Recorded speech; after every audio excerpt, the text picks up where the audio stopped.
Hey, what's up, gang? I wanted to play my intro song and I can't even play it. I didn't have it set. Hold on, gang. Give me a second.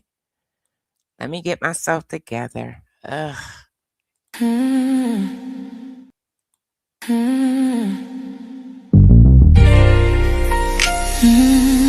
It's 100 degrees. Sip with me. I'll pour it hot, so hot. I'll pour it sweet, so sweet. Spilling his tea, spilling and sipping his tea, spilling and sipping his tea. Thanks for watching me, tuning in, subscribing, hitting that like, smash that like. I don't bite, no. It's your 100 degree, feeling great, spilling tea. Have a seat and join me. Sip some tea, unwind with me. Let's grab a snack and talk some smack. I'm your girl, I got your back. I got the news, I got the views. I bet you can't wait, I know you can't wait to sip this tea. Sip this tea. Spilling this tea. Spilling and sipping this tea. Spilling and sipping this tea. Spilling this tea. Spilling and sipping this tea. Spilling and sipping this tea. Spilling and sipping this tea. Spilling and sipping this tea. Thanks for watching me, tuning in, subscribing, hitting that like, smash that like. I don't bite, no. It's your 100 degrees, shining bright, set the stage. Hollywood dreams, red carpet scenes, glitter and glow, the secrets I know. Drama with flair, I serve it rare. I got the scoop, I got the proof. I know you can't wait, so come and escape and sip this tea. Sip with me, spilling this tea, spilling and sipping this tea, spilling and sipping this tea, spilling this tea, spilling this tea, spilling this tea, spilling and sipping this tea, spilling and sipping this tea.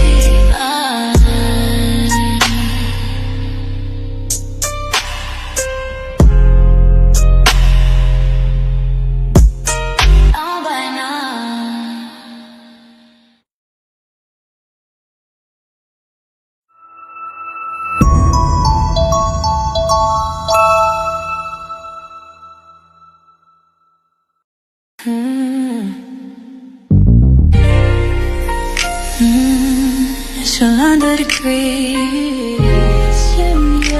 Sip with me. I'll pour it hot, so hot. I'll pour it sweet, so sweet. Spilling this tea, spilling and sipping this tea, spilling and sipping this tea. Thanks for watching me, tuning in, subscribing, hitting that like, smash that like. I don't bite, no. It's your 100 degree, feeling great, spilling tea. Have a seat and join me. Sip some tea, unwind with me. Let's grab a snack and talk some smack. I'm your girl, I got your back. I got the news, I got the views. I bet you can't wait, I know you can't wait to sip this tea. Sip this tea. Spilling this tea. Spilling and sipping this tea. Spilling and sipping this tea. Spilling this tea. Spilling and sipping this tea. Spilling and sipping this tea. Spilling and sipping this tea. Spilling and sipping this tea. Thanks for watching me, tuning in, subscribing, hitting that like, smash that like. I don't bite, no. It's your 100 degrees, shining bright, set the stage. Hollywood dreams, red carpet scenes, glitter and glow, the secrets I know. Drama with flair, I serve it rare. I got the scoop, I got the proof. I know you can't wait, so come and escape and sip this tea. Sip with me, spilling this tea, spilling and sipping this tea, spilling and sipping this tea, spilling this tea, spilling this tea, spilling this tea, spilling and sipping this tea, spilling and sipping this tea.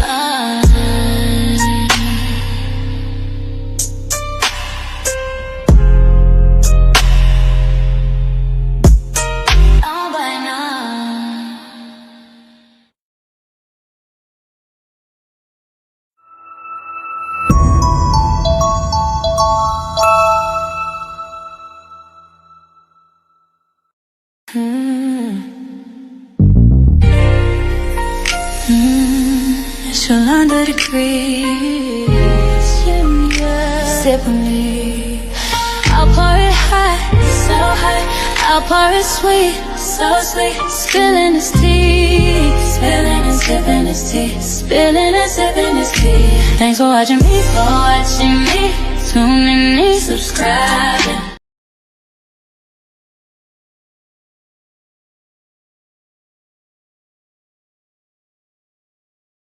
Welcome. Hold on. Hey. Welcome, everybody. What's up? It's your girl, Yolanda the Great, and I'm back. I missed y'all. I've been missing in action for 2 days, but I'm back. It's a little bit going on, but not a lot. So I want to get into Netanyahu. He appeared on 60 Minutes. I definitely want to get into that. And of course, there's still, you said there's way too much autos. I don't sing for a living, baby. I don't. But anyway, Netanyahu appeared on 60 Minutes, so I want to go over that. The ceasefire is still in place, and of course, Trump is still threatening. Towards the end of the live, I definitely want to go into Hegseth. He was in front of Congress, as well as Patel. Patel lost his damn mind.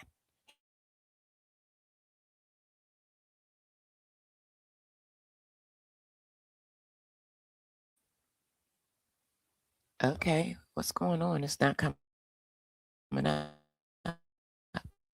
Hold on. Oh, here we go. Let me add it back enough. Let me make myself a little smaller so you guys can see what's going on. Here we go. Let's get it, y'all. So you guys know both sides are basically playing chicken. That these type of tensions has been going on with Iran and the US for at least a half a century. And at the end of the day, it has to be a give and take, and neither side is willing to budge. But let's go. Unable to get its way with a much smaller, weaker country that has been ravaged by economic sanctions and military strikes. At one level, the simplest way to understand America's problem in the Iran war is to use game theory. Donald Trump decided. Listen, Diamond Gang, in this clip right here, I had no idea that Reagan, when he was the president, he was secretly negotiating with Iran while publicly denouncing them. I had no idea. Let's go. To play a game of chicken with Iran. Think of two drivers racing straight at each other. In these situations, if the stakes for one side are existential and for the other much lower, the side with those bigger stakes usually prevails. For the Iranian regime, if they lose, there's a good chance they end up toppled and slaughtered. For Trump, it would be a bad weekend at Mar-a-Lago. It's easy to see why the Iranians would be more willing to lock their steering wheel in that game of chicken. But there's a broader reason why America has found it so difficult to handle Iran, one that is not just about Trump and this latest ill-conceived war. Ever since the Islamic regime took power in Iran, America has... So listen, Diamond Gang, we've been going through these type of tensions with Iran for over a half a century. Been of two minds about it. On the one hand, the U.S. has had certain issues it wanted resolved, from the return of the hostages to nuclear limits. On the other hand, it wants to topple the regime, not just negotiate with it. There is a tension in these two attitudes that has run through American foreign policy for almost half a century. Does Washington want to change certain policies of Iran, or does it want to change Iran? If Washington negotiates with... And that's the big question. When we first began, when this war first started out, that was their intentions, was to change Iran. That was their intentions. Change the regime. They wanted the uranium. They wanted to decimate their military. Let's go. Tehran. Inevitably, there is give and take. There are concessions on both sides. There's some relaxation of hostilities.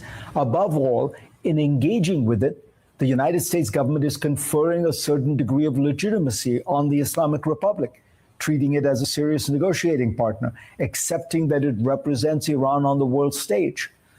But that acceptance sits uneasily with some American elites who feel that the Islamic Republic is illegitimate, should not exist, and Washington's only policy toward it should be to overthrow it. And yet there are things Washington wants that only Iran can deliver. That is why even Ronald Reagan found himself secretly negotiating with the Iranian mullahs while publicly denouncing them. That right there blew my mind. I had no idea that that was going on back then. And I was old enough to understand it. We can see the tension almost daily in Donald Trump's policy toward Iran. One social media post threatens to destroy Iranian civilization and bring an end to 47 years of evil. Another one that same day speaks of the progress being made in negotiations with Iran. Trump enters negotiations and seems optimistic about. But at the end of the day, we had a deal in place. We had a deal in place where we had oversight of what they were doing. And when Trump came in and he tore it up and he removed anyone that was over there doing oversight to make sure that they weren't producing nukes, it put us in this position that we are in now. Understand that. To deal with Iran, and in between rounds starts a war with Tehran and urges Iranians to overthrow their government. Less than a week later, he's back to promising that if they agree to his demands, Iran will have a very bright future. America had a similarly contradictory attitude toward the Soviet Union. After the communists took control. Diamond Gang, please, please, please, and thank you. Please hit the like. It keeps me in the algorithm. I don't want to keep stopping asking for likes. I don't. They are free. This channel is not monetized. If you would like to support the channel, the Cash App is pinned. Thank you. Of Russia in 1917, Washington broke relations with it and even tried in some small ways to overthrow it. It took Franklin Delano Roosevelt about 15 years later to recognize its existence and exchange ambassadors with Moscow. The tension re-emerged after World War II. In the 1970s, Henry Kissinger's policy of negotiation with the Soviet Union was pilloried on the right because it was seen as bolstering the standing of an evil empire. Kissinger's response was always that America stood in ideological opposition to the Soviet Union, but that it also had certain national interests, like the control of nuclear weapons, which could not be handled without agreements with Moscow. Kissinger's equivalent in. So right now it's basically the same thing with the U.S. and Iran. The Iran debate was Barack Obama. Obama's was the one administration to make a choice. It determined that while America might prefer another regime in Iran, it had to deal. Bingo. So Obama made a choice. Okay. He made a choice when it came to negotiating and not going to war. That oversight was more important to him than anything, to be able to prevent them from being able to make nuclear bombs. He's seen the bigger picture. With this one to tackle the greatest danger to America's national interest, which, as with the Soviet case, involved nuclear weapons. The Iran nuclear deal was an effort to take the one most dangerous element of Iran's foreign policy. Bingo, the one most dangerous. And Donald Trump tore that deal up and he removed the people that was actually watching them. Policy and neutralize it. And it succeeded at that. But for many on the right, the price was that it, in some sense, legitimized the regime. Now, at this point, they're not willing to give us none of it. None of it. Trump pulled the U.S. out of the deal, which then led to the discrediting of then Iranian President Hassan Rouhani. It actually amped up, once he pulled them, it amped up their efforts to make nuclear bombs. It amped up their regime. When he did that, they just went wild.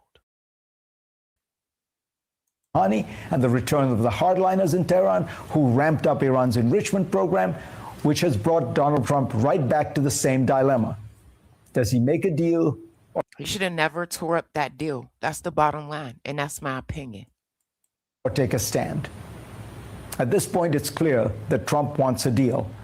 But in making it, he might end up giving the Islamic Republic what it has been seeking for 47 years. And some, not just what they've been seeking, plus some more on top of that. Unqualified acceptance, even from the most hardline elements of the United States. For Tehran, that is a prize worth many concessions. Is the United States military going to begin clearing the strait? Oh, we are actively clearing the strait today, but we did stop Project Freedom at Iran's request. As you said, it's their own. Yeah, I'm taking it back here. You guys know how I do it. I take it from the last time that I went live up into current, present, in real time. So this was a failure. They did not tell the truth. And Saudi Arabia shut that down. Card. If we militarily reopen the strait, which is a challenge, it's not a 1 or 2 day endeavor. That's some effort to do that. They said, wait a minute, let's make a deal. Let's make a deal. We'll agree to reopen it. Let's engage in the talks about the nuclear program and let's make a deal. I got 308 in the building with 13 likes. Please, please, please, and thank you. Can you please hit the like? It helps keep me in the algorithm. If you would like to support the channel, yes, EJ, all my mods, I do have a new Cash App tag. It is actually the channel name. So this pausing of that military effort to open the straits is to get a negotiated settlement with Iran. And if we can get a successful negotiated settlement with Iran, that's great. That's a good end to the conflict. If we can't. But that takes time. A negotiation. Now let's go back again. He literally said it was at the request of Pakistan. That was not the truth. When Saudi Arabia found out what they were doing and they did not consult with our allies, Saudi Arabia told Trump, you gotta stop it. You gotta cut Project Freedom off. We have been taking too many losses. Not only that, we were just hit and you didn't retaliate, you didn't defend us. And then once they talked, it was placed back on. Settlement takes time. We're just talking about letters going back and forth with a memorandum of understanding. So is the U.S. military going to clear that strait? Is Project Freedom going to resume anytime soon? If it's clear in the next few days that there's not a good path to a negotiated settlement, we'll go back to the military method to open the strait. The economic pressure on. And it's coming close. We're going to get into that. We just moved one of our largest submarines over there to show force. So we'll get into that in a minute. Iran right now is increasing dramatically. Not only is their government in the country losing their main export revenues because of our blockade, but also our economic fury operation that we launched starting just a few weeks ago is collecting the monies of the corrupt IRGC leaders that they've squirreled away abroad. Mm-hmm. We are turning the economic pressure up on the leaders of Iran to drive their motivation to come to the table. What people call conflicts of interest, Steve and I call experience and trusted relationships. In 1 month, the U.S. dropped more than 5,000 bombs. Now, Diamond Gang, if you guys can recall, I told you guys, when Trump made that decision to go into this with Israel, I told you guys who was in the room. I told you it was Kushner, Witkoff, and Netanyahu. I want y'all to particularly pay attention to this piece, okay? It says Jared Kushner convinced Trump to strike Iran. And here's what he wants. Okay. He is very vested, very, when it comes to the Middle East. He is vested. Let's go.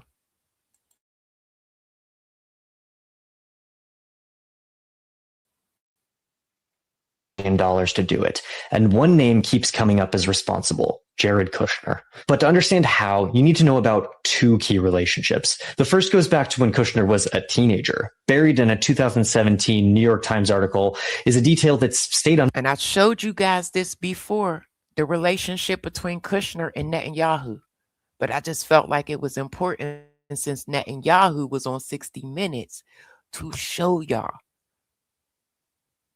Under the radar. When Benjamin Netanyahu used to stay in the United States, he would stay at the Kushner family home in New Jersey. Most diplomats meet foreign leaders at negotiating tables. Jared Kushner met Benjamin Netanyahu when Netanyahu was sleeping in his bed, forcing Jared to sleep in the basement. Diamond Gang, did y'all hear that? He's very vested. He's been over there in the Middle East, mingling and mixing with these people for a long time. Let's go. Second relationship is with Saudi Crown Prince Mohammed bin Salman, MBS. And to understand that one, you need to know what happened the moment Kushner left Trump's first White House. He started a private equity firm called Affinity Partners to capitalize on his Middle East connections, despite having no experience in asset management whatsoever. So he went to the Saudi State Public Investment Fund and asked for money. And so the Saudi government Kushner had spent 4 years protecting wired him $2 billion. Did y'all hear that? $2 billion. I got 314 in the building.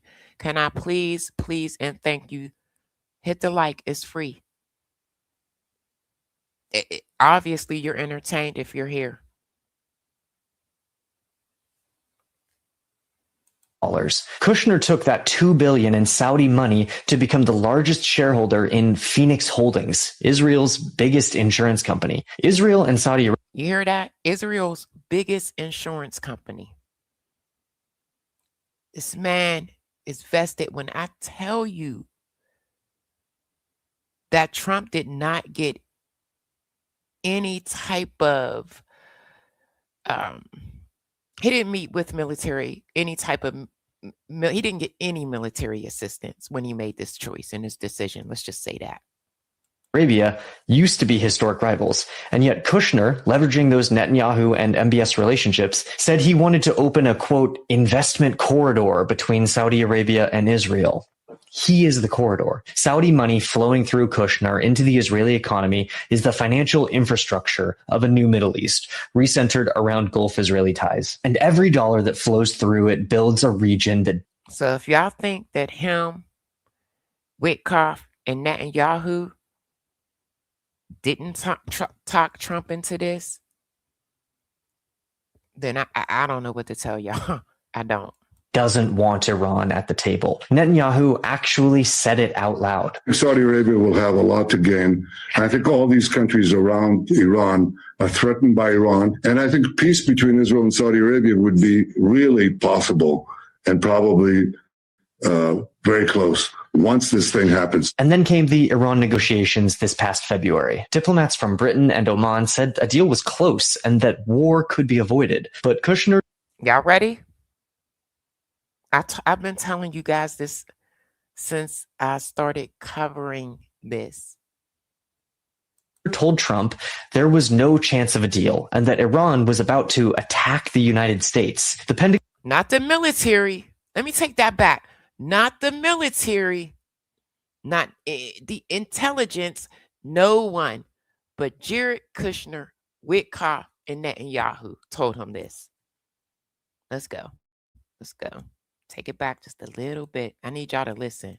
It would be really possible and probably very close once this thing happens. And then came the Iran negotiations this past February. Diplomats from Britain and Oman said a deal was close and that war could be avoided. But Kushner told Trump there was no chance of a deal and that Iran was about to attack the United States. The Pentagon briefed congressional staff the exact opposite, that Iran had no plans to strike. The Pentagon said, again, I don't tell no lies. I don't. The Pentagon said there was no imminent threat. They said there was no threat. There was no threat. I've been telling you guys this for the last 2 months. That his son-in-law,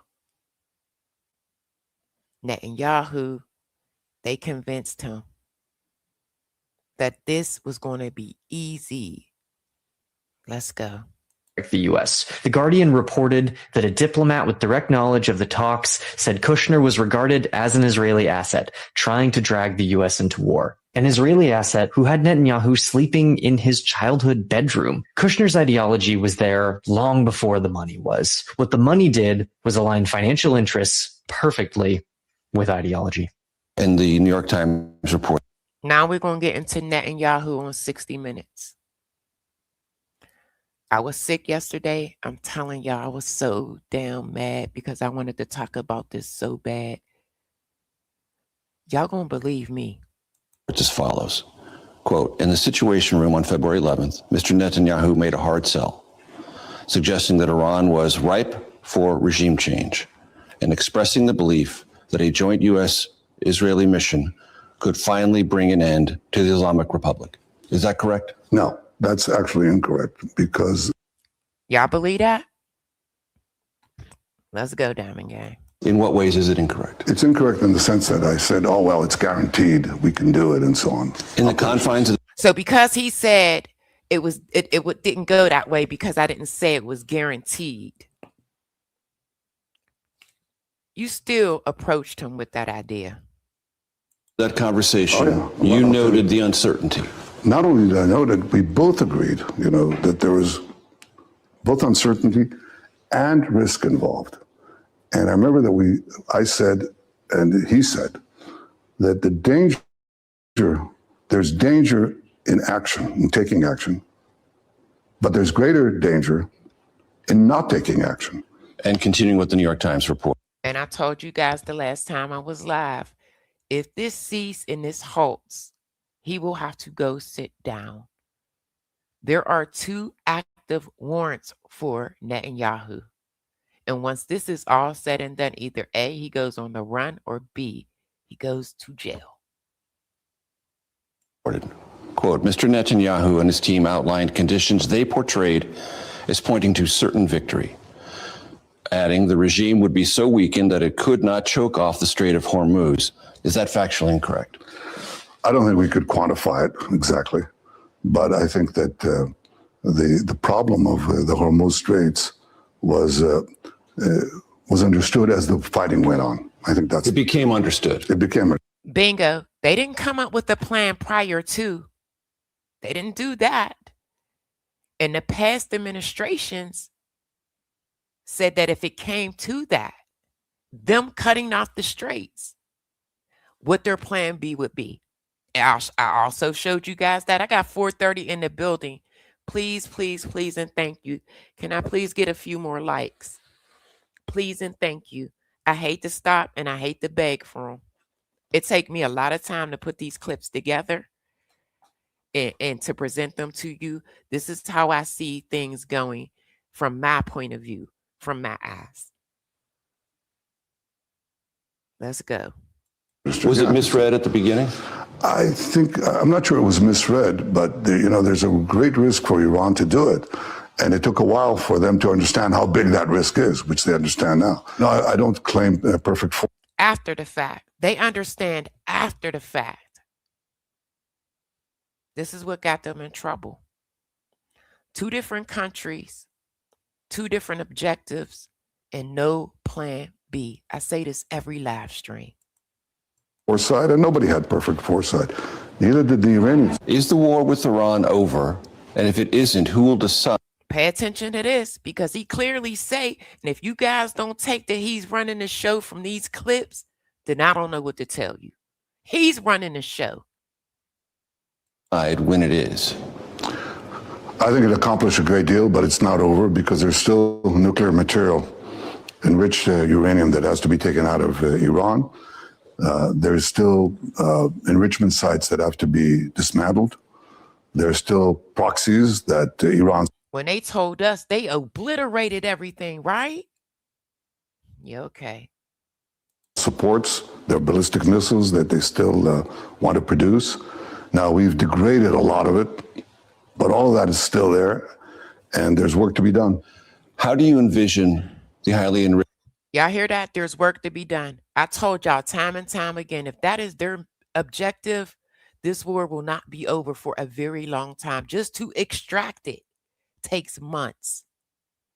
So our sons and daughters, aunts and uncles, nieces and nephews, they will be over there for quite a while. Enriched uranium will be removed from Iran. You go in and you take it out. With what? Special forces from Israel, special forces from the United States? Well, I'm not going to talk about military means, but the president. Again, he don't want this to end. Once this ends, he either go on a run or he got to sit down. Again, there is 2 active warrants for war crimes for this man. What President Trump has said to me, I want to go in there. And I think it can be done physically. That's not the problem. If you have an agreement and you go in and you take it out, why not? That's the best way. What if there is? I showed you guys a whole complete video of how they would have to go in and extract it. This is not no easy mission. Isn't an agreement? Can it be taken out by force? Well, you're going to ask me these questions. I'm going to dodge them because I'm not going to talk about our military possibilities, plans, or anything of the kind. And I'm just trying to get at how long is it going to take to achieve that aim?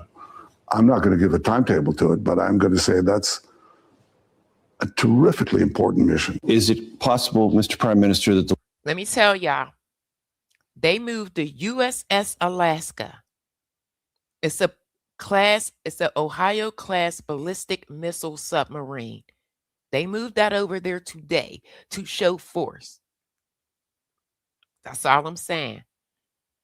The war with Iran could end, but the war with Hezbollah could continue? That these would be separate and divergent battlefields? They should be. What Iran would like to do is to say, no, you know, if we achieve a ceasefire here, we want a ceasefire They do, clearly. You know why? Because they want Hezbollah to... They didn't move that there for no reason. It's about to escalate.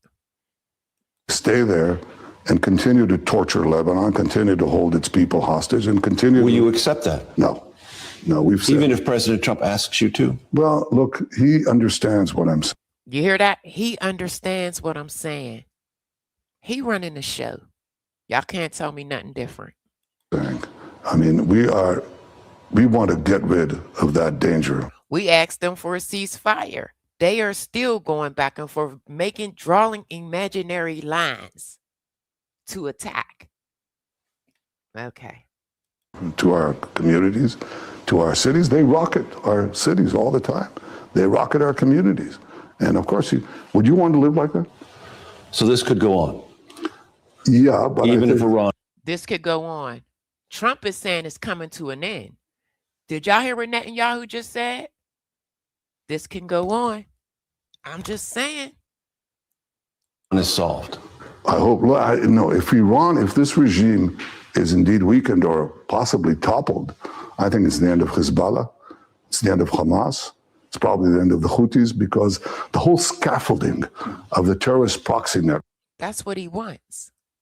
This is exactly what he wants.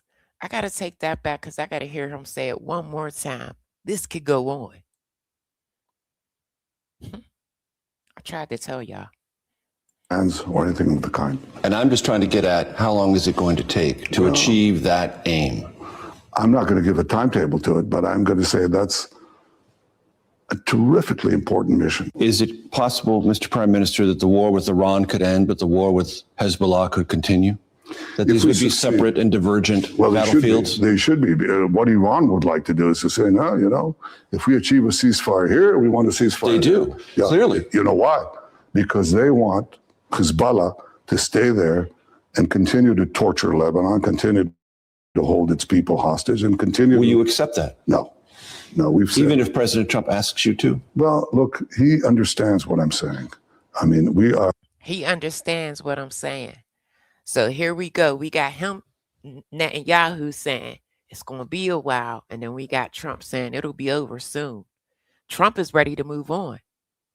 This is our problem right here. Israel. They're not ready to move on. We want to get rid of that danger to our communities, to our cities. They rocket our cities all the time. They rocket our communities. And of course, would you want to live like that? So this could go on. Yeah, but even if Iran is solved. I hope no. If this regime is indeed weakened or possibly toppled, I think it's the end of Hezbollah. It's the end of Hamas. It's probably the end of the Houthis, because the whole scaffolding of the terrorist proxy network that Iran built collapses if the regime in Iran collapses. Do you believe it is possible to topple the Iranian regime? I think that you can't predict when that happens. You said all those deaths for what? Another psycho that wants a that wants to stay out of prison. Yeah. He damn sure does. He knows when the music stops, when all of this stops, he got to answer.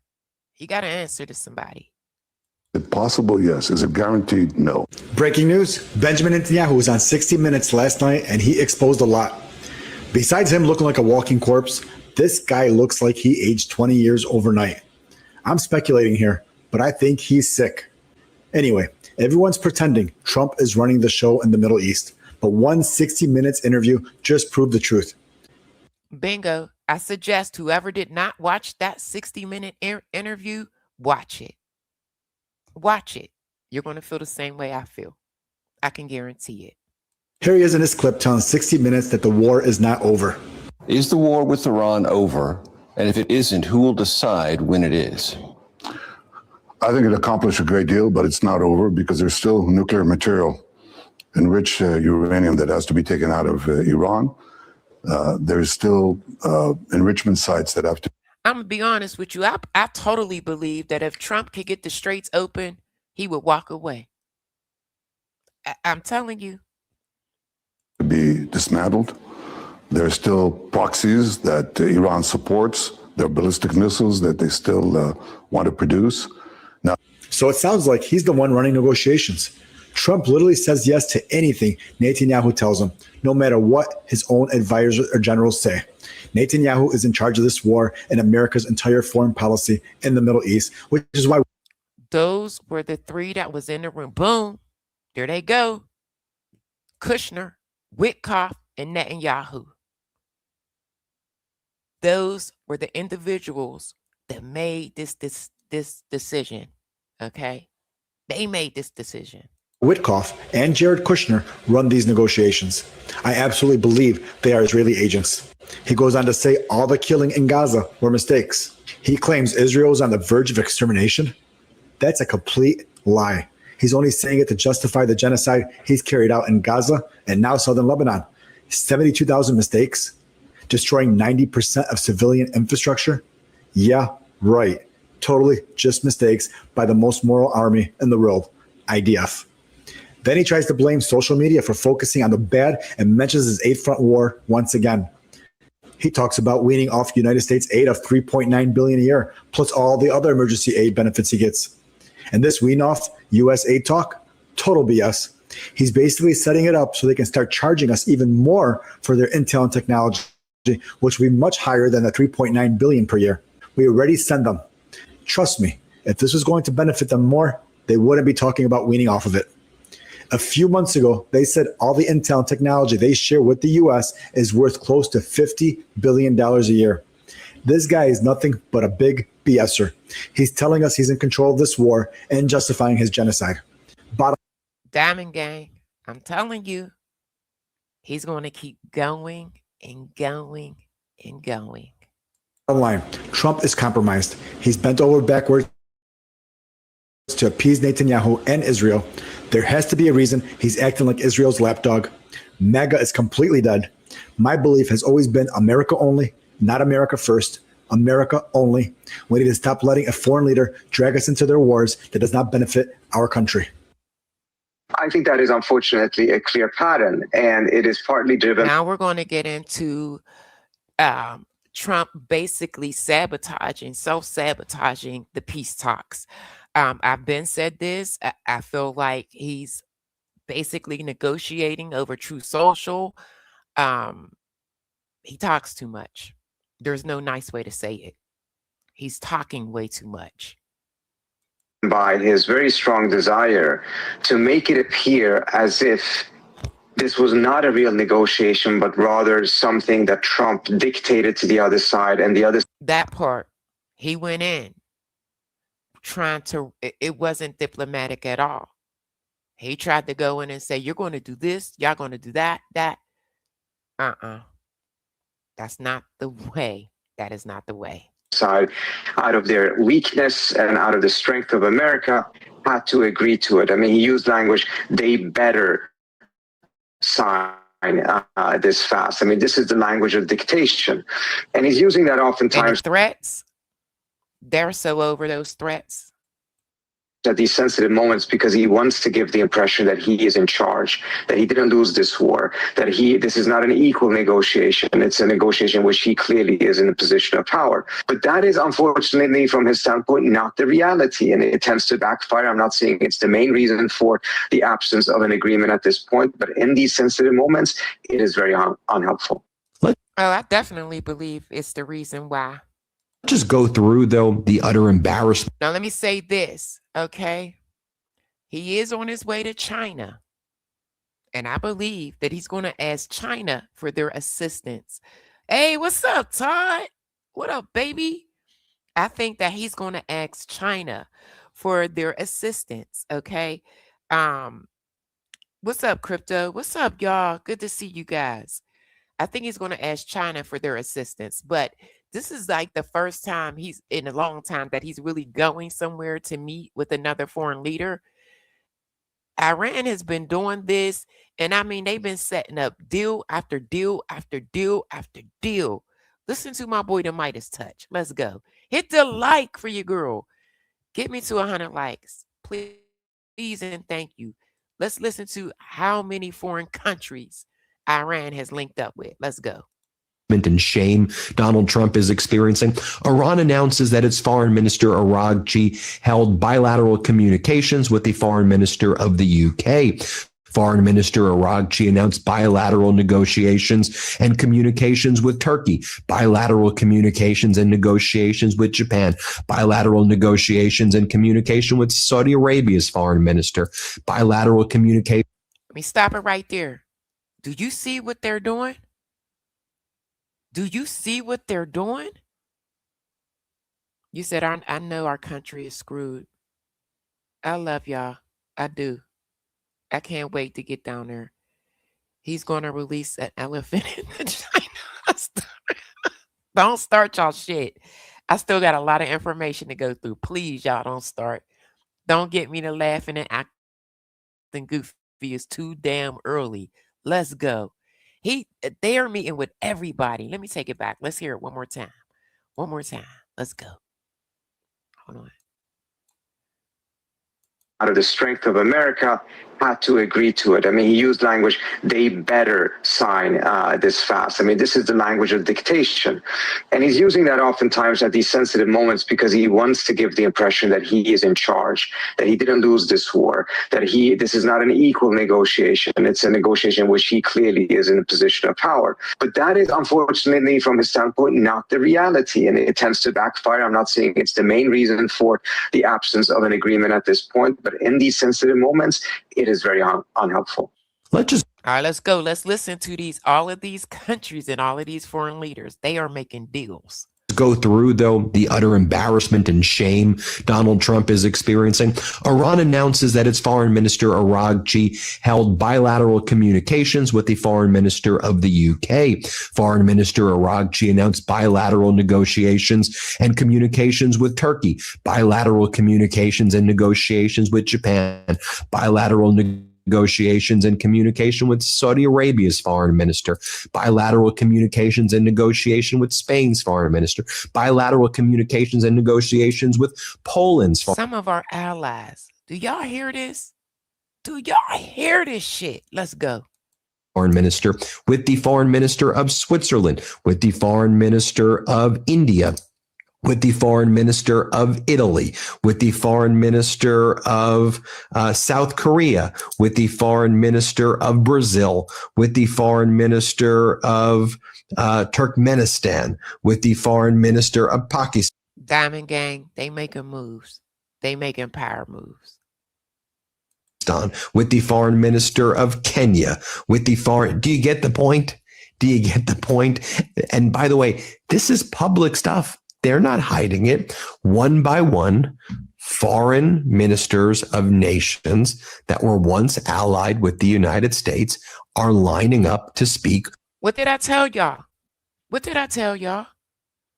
I told y'all he was going to alienate us. We're going to be on this island by our damn selves real soon. You said this war, what's up, David? This war is the worst excursion in U.S. history. What did I tell you? You said, Clara said, this is only going to end badly. Yeah, that's the sad part, you know? That's the sad part. I had to take a couple days off because it started getting to me mentally. All right, let's go. With Foreign Minister Araghchi, because Iran is in a stronger position. And these countries are trying to figure out, how can we get our ships through the Strait of Hormuz? And we have to recognize that Iran is not just a regional power player right now, but is an international power player like never before, as Donald Trump lost the war, as the mighty and powerful United States Navy. You said what I say is true. You get paid to do this. No. He said, why would you ban me? Stop spamming my chat, please. Listen, I forgot to say my public announcement. You guys are free to express yourself in my chat. You don't have to agree with me. You just can't be disrespectful. And I'm asking nicely, please and thank you. Misspell all curse words. That's it. That's it.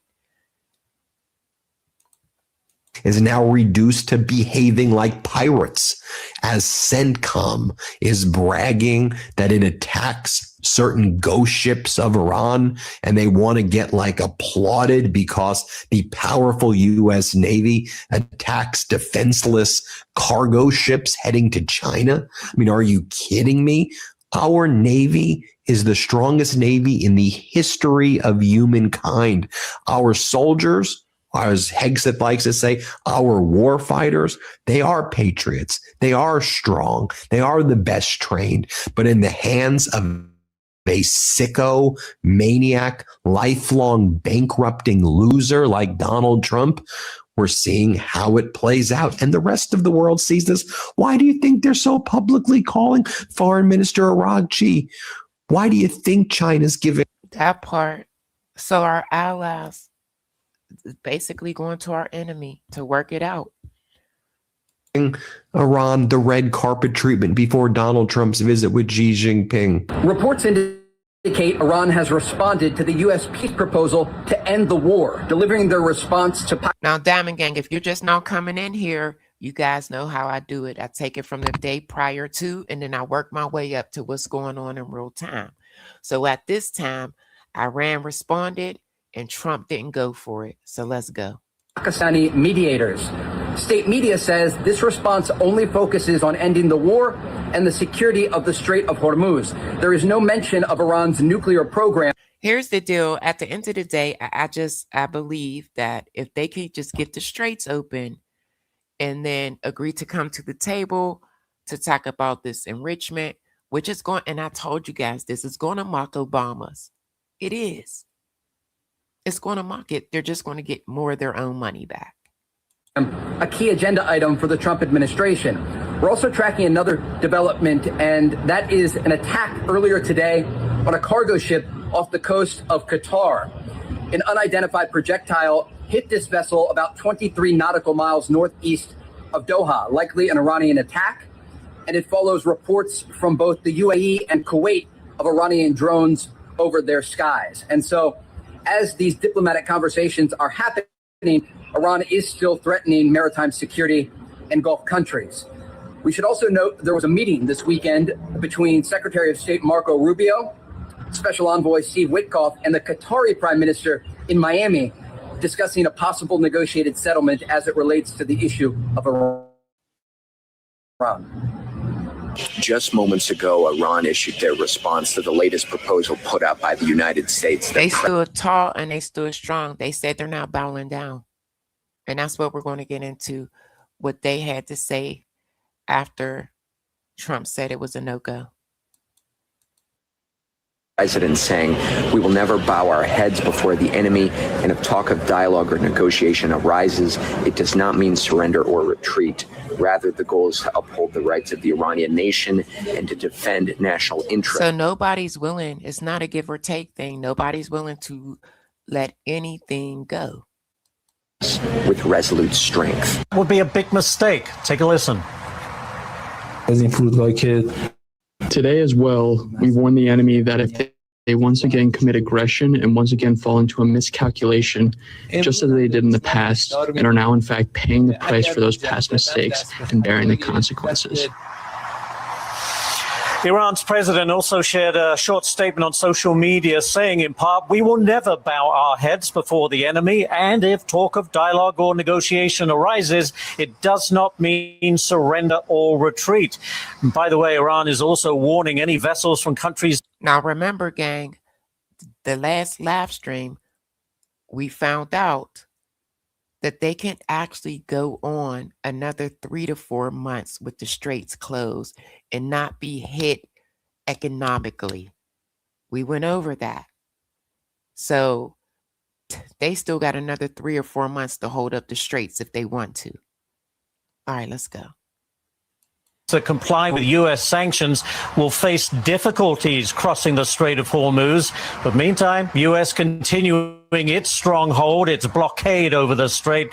And as you mentioned, the U.S. Central Command has so far redirected more than 60 ships and disabled 4 others. So we'll wait and see. But the initial response to what we've heard from Iran, not exactly positive from the Trump administration. Tommy, back to you. Ashley Webster in Tel Aviv. Thank you so much. The only thing, wait, let me see. I don't know if this is going to read out or not, but the only thing we have demanded are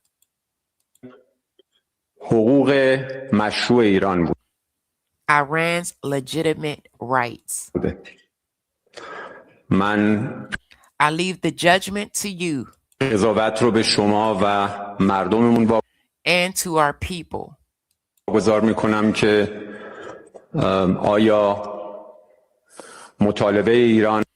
Is Iran's request to end the war in the region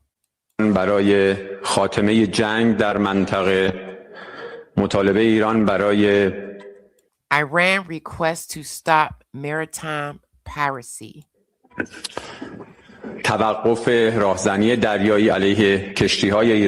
Against Iranian vessels, which they have called a maritime blockade, or Iran's request for the release of assets. They want their money, and I believe that's going to be a part of the deal. We're going to release assets, their assets. We're going to lift sanctions. We're going to release assets, but we're going to give more than what Obama did. Let's go.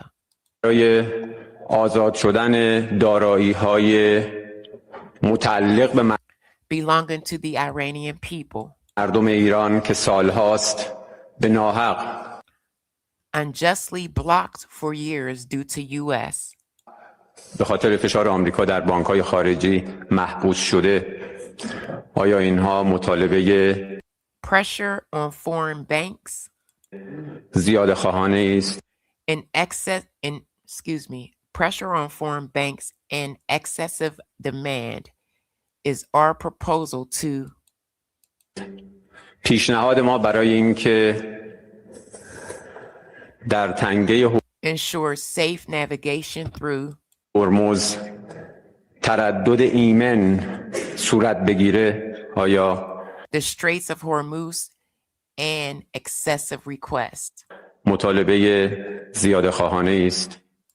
So that's basically saying, we want that blockade gone. Could be the beginning of the end. Everyone now is the time to bow a knee and accept the Lord Jesus Christ as your personal savior.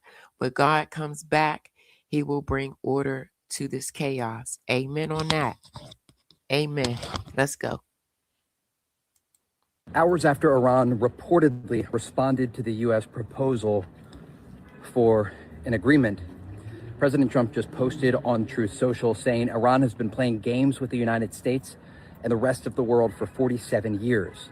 And then finally, here you go, y'all, with the threats. That was his first thing to do, was to go to Truth Social. And mind you, he was up all last night crashing out. We're going to get into that.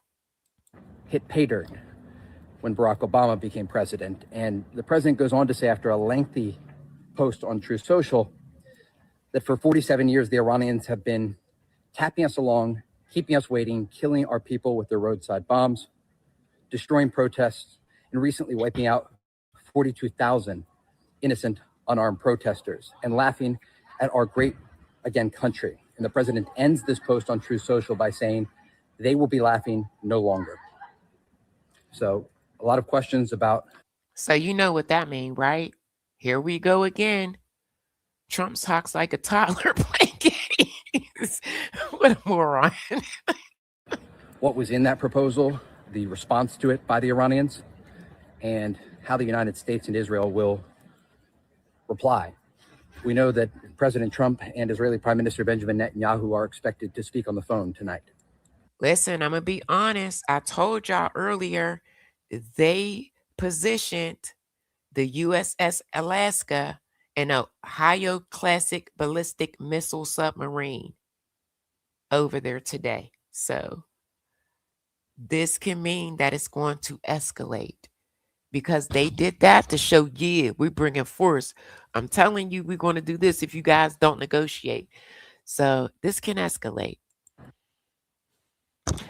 That's the post. That's the actual post. For 47 years, the Iranians have been tapping, have been tapping us along, keeping us waiting, unaliving our people with their roadside bombs, destroying protesters, yada, yada. Let's go. So that's his threat.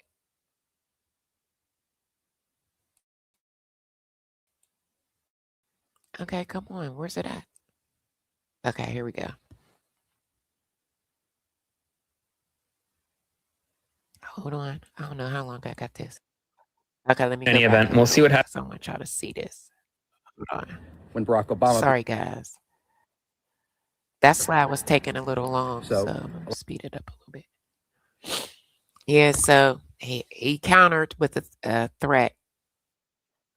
We have some big Iran war news right now. Donald Trump is not happy this Mother's Day, saying that he just read the response from Iran's so-called representatives. I don't like it. Totally unacceptable. Thank you for your attention to this matter. That's all we got, apparently. This right here, I don't like it. What's up, Mitch? What's up? You didn't even come and get me the other day. Oh, you're welcome. This is what I don't like. Negotiating over Truth Social. I don't like it. I don't. There was an emergency phone call between Trump and Israeli Prime Minister Benjamin Netanyahu earlier today. It looks as though we may be, I guess, restarting a war that really hasn't ended, because we've been striking Iran over the past couple of days regardless. But over the past couple of weeks, Donald Trump has been saying he has all the cards. Donald Trump has been saying that he's winning. And then at the same time, Axios has been reporting that we're close to a deal. We're almost at this memorandum, 14 points, yada, yada, yada. This looks nothing like close to a deal.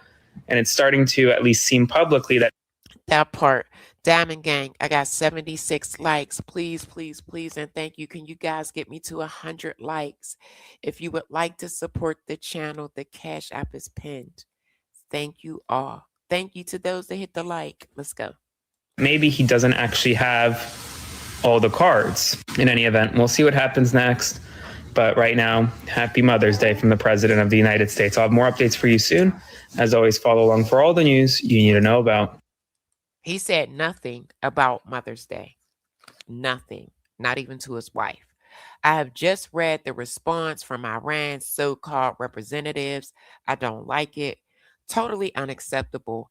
Thank you for your attention to this matter. President Donald Trump. That's how he's answering. This is insane.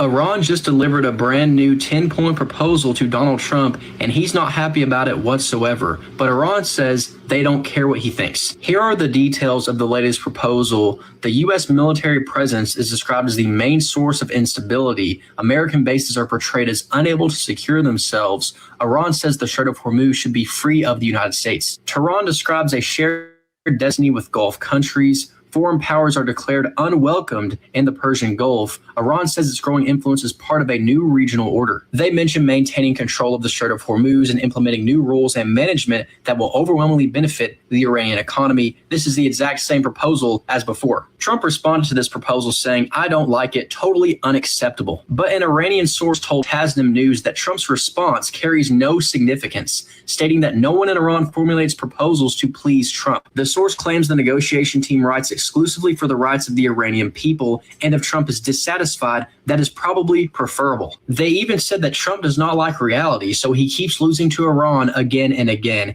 It's pretty obvious So there go the 10 points. They're asking for the same thing. They haven't changed anything. It's basically the same. Iranians are not afraid whatsoever. We have some news right now. Donald Trump has spent Mother's Day lashing out at anyone and everyone, and he hasn't posted about Mother's Day at all today. Listen, they are so mad that at Obama. In the past several hours, he attacked Iran, he attacked the Supreme Court, he attacked Congressman Ro Khanna, he attacked Democrats, and he attacked more. He also attacked Hakeem Jeffries, and he even also attacked Eric Holder. He gets Hakeem Jeffries on a regular. And Chuck Schumer. He also attacked President Barack Obama. Literally all of this within the past 3 hours. Just launching tirades on Truth Social. He has not posted about Mother's Day at all today. He has not wished Melania Trump, his wife, and the mother of his kids a Mother's Day. Happy Mother's Day. He has not spoken about his mother at all today on Truth Social. He also hasn't wished the American people and mothers across the country a happy Mother's Day as a president. Today he said he don't care what it's costing us, the American people. And I brought that clip. He said he don't care. His goal was to make sure that Iran never has a nuke. He don't care how much it's costing us. That it typically would do. It's seeming like he's spending the day in meetings with Netanyahu over Iran, and then now just lashing out on Truth Social. As always, I'll have more news for you soon. Spread the word. Follow along for more. Trump is in a total panic as he's not getting his way, having a meltdown on Truth Social. It started off with him calling Ro Khanna of California a sleazebag, complaining about Fox News having... He called a reporter stupid today. I think 2 of them. We're going to get into that. And that's right before we get into Hegseth's meeting with Congress and Patel. He had a meltdown. It was crazy. I can't wait to get into that. Him on the show and supposedly not countering his lies, although Trump lies on TV constantly. But, it's the Democrats with the... Mitch said he's a schoolyard bully, but he will meet his match soon. I pray that generals will stop Trump from launching a nuke, and I don't even believe in God. Really? He don't want Iran to have a nuclear weapon, but he wants America to have one. Yeah, and Israel too. Hateful rhetoric, Trump calling him a sleazebag. That's friendly chatter. Calling what Ro Khanna was saying fake bullshit. And this is good. He's now calling the Democrats the Democrats. Good one, Trump. Next, he says he read the response from Iran and says it's totally unacceptable. No deal. Calling the Democrats the radical left Democrats again, saying they all must fail. Then he goes on to complain about the Supreme Court's decision on the tariffs again. Yeah, they're blocking him. That's over. He cannot do that anymore with the tariffs. They should have added a line in their ruling saying all money paid to the United States does not have to be paid back. Like that little clause he added to his agreement on the Trump phones where they don't have Nobody got their Trump phones. I should have grabbed that. There was an update on that. Nobody got their Trump phones. Deliver a phone or pay anyone back. No refunds. Oh, and then he wasn't done going off on Fox News and Ro Khanna, calling Ro Khanna a sleazebag again. Can you guys believe he literally fell out with Fox News? He fell out with Fox News. Talking about all his political enemies like Bill Maher and Hakeem Jeffries, and it just goes on and on. This is just complete, utter nonsense. He even went on to say that MAGA Republicans make up 100% of the Republican Party and that they all hate Fox News. Then there's this most recent post, which is lengthy, where he goes off. He went off on the press because they caught him asleep. I got that too. They went off and said he was blinking. Clearly, you could see he was taking a nap. On the Supreme Court again, specifically Neil Gorsuch and Amy Coney Barrett, saying he demands their loyalty, but he doesn't want their loyalty, but they should be ruling in his favor, but they're not, and that they're going to rule against birthright citizenship before they have. It sounds like Trump is really just suffering from a case of Democrat derangement syndrome. He really can't handle that they are the ones winning, and he is the loser. They definitely are flipping seats, gang. Don't be shocked. Loser. Let me know what you think about this in the comments. Like, share, spread the word, follow, subscribe, and I'll see you back here. Thank you for everyone to hit that like. If you would like to support the channel, the Cash App is pinned. I appreciate y'all. Get me to 100 likes. For the 411. We have some news right now. Donald Trump is continuing his Mother's Day tirade, this time lashing out at Fox News, accusing Fox News of undermining MAGA and him in the Republican Party. As much butt kissing as Fox News does, it's Trump's world over there at Fox News. I could not believe this. I had to bring this to y'all. Attacking Fox News in a way he really hasn't before. In the New Truth Social post, he says you could listen to Fox News all day long, absolutely devour it. But then when you hear sleazebags like Congressman Ro Khanna, a wolf's in sheep's clothing, lie, and lie again without any pushback, the entire common sense dialogue that has been going on all day at Fox is completely obliterated. He goes on say no matter how fair and balanced the day's news at Fox may be, the end result is destroyed by professional liars, conmen, and liberal crooked politicians. This is why many Republicans hate Fox, despite the wonderful content. Here's the thing. Fox have been lying for Trump since this started. I cannot believe this happened. Contributions made by many of their great anchors and commentators. He goes on to say it's hard to win elections like this. Mind you, it's now 6:30 p.m. Eastern time. He still hasn't even wished Melania Trump, his wife and the First Lady, a happy Mother's Day. Hasn't posted Mother's Day wishes at all today, but he is lashing out at Fox News. I'll have more updates for you soon. Follow along for all the news you need to know about. It is now day 73 of the U.S.-Israeli war on Iran. Here's a roundup of what happened in the past 24 hours.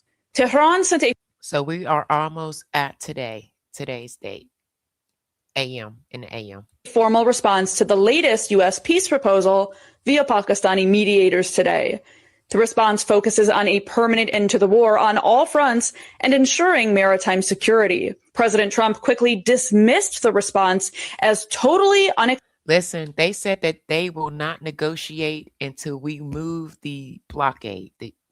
That's it. Acceptable. He accused Tehran of playing games and reiterated threats to resume full-scale bombing if an agreement is not reached. The spokesperson for Iran's parliament's Foreign Policy and National Security Committee, Ibrahim Rezai, said that starting today, Iran's restraint has come to an end and that attacks on Iranian vessels will be met with a heavy and decisive response against U.S. ships and bases. So they said that's it. And they have been kind of calm for quite some time.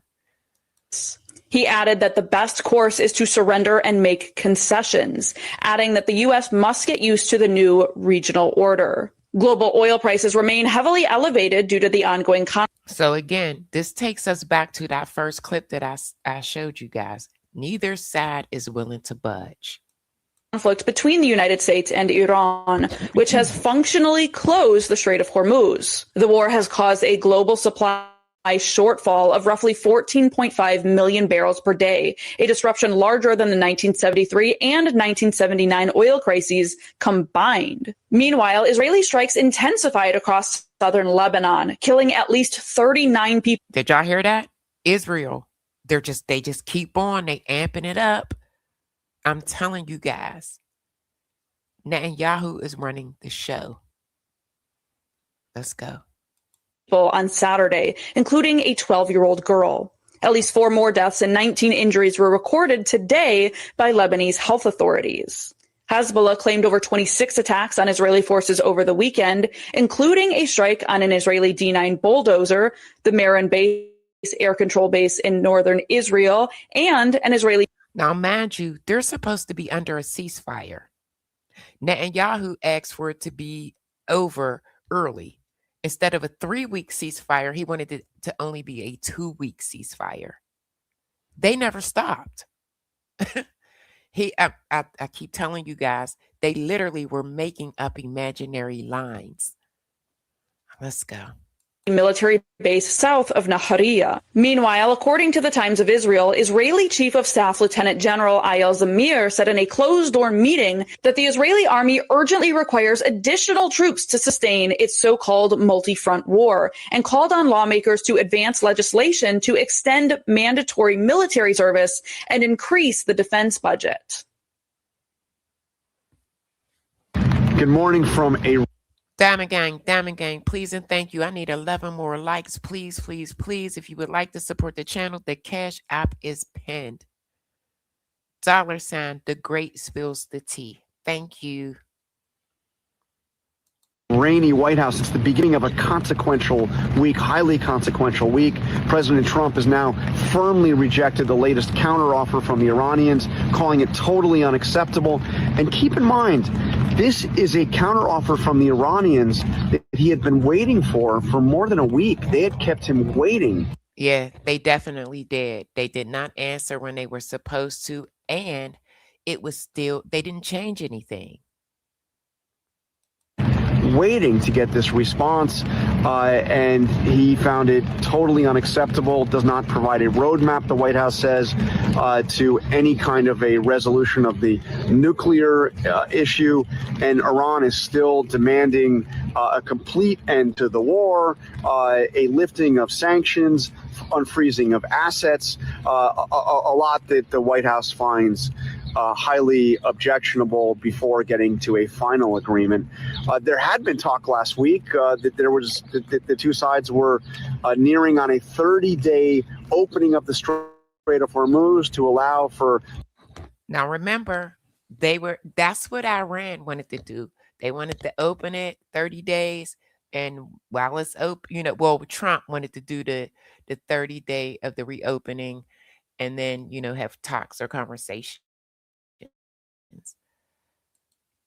Longer-term talks, that is not happening at all. The big question now is what next? And keep in mind, this is all happening as the president is preparing to go to China, the first visit to Beijing of an American president. He's on his way. He was on a plane. Nearly a decade, a highly consequential visit that had already been postponed with major issues, trade, artificial intelligence. At this point, yeah, it was postponed, but I truly, honestly believe that he is going to ask China to help him with this, to speak with Iran to try to get this deal. Taiwan, and now Iran will be a major topic of discussion. The White House wants the Chinese to cut off Iranian trade. That's not going to happen. Unclear that is going to happen. And of course, the Chinese want to see that Strait of Hormuz reopened and an end to the American blockade of Iran. So, big week, rainy start to it. Talk to you soon. In the ongoing war with Iran, President Trump has rejected that country's latest offer to end the conflict. He says Iran won't budge on its nuclear program or on the unblocking of the Strait of Hormuz. He called the new proposal not worthy. They said that they were not going to do it. The only way that they would do it is if we removed our blockade first. Israel's Prime Minister Benjamin Netanyahu gave his thoughts on ending the war to our chief Washington correspondent, Major He don't Garrett. want it to end. And you guys, I told you why. In last night's 60 Minutes, it's the Prime Minister's first interview with a U.S. broadcast since Israel and the U.S. attacked Iran more than 2 months ago. Is the war with Iran over? And if it isn't, who will decide when it is? For those that wasn't in here when I first showed this, pay attention. You can clearly see he is running the show. I think it accomplished a great deal, but it's not over because there's still nuclear material, enriched uranium that has to be taken out of Iran. There's still enrichment sites that have to be dismantled. There's still proxies. And let me say this, okay? Prior to this even going down, I've said this multiple times. They were in the 6 rounds of negotiation. Iran had actually offered to dilute the uranium and to sell it as something else. We bombed. We bombed Israel first, and then we went in. So we were very close to a deal. And this is the second time. The second time. Now, last year, they said they obliterated everything. It was gone. Come to find out, that's not the case.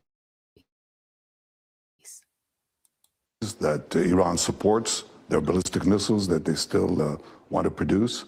Now, we've degraded a lot of it.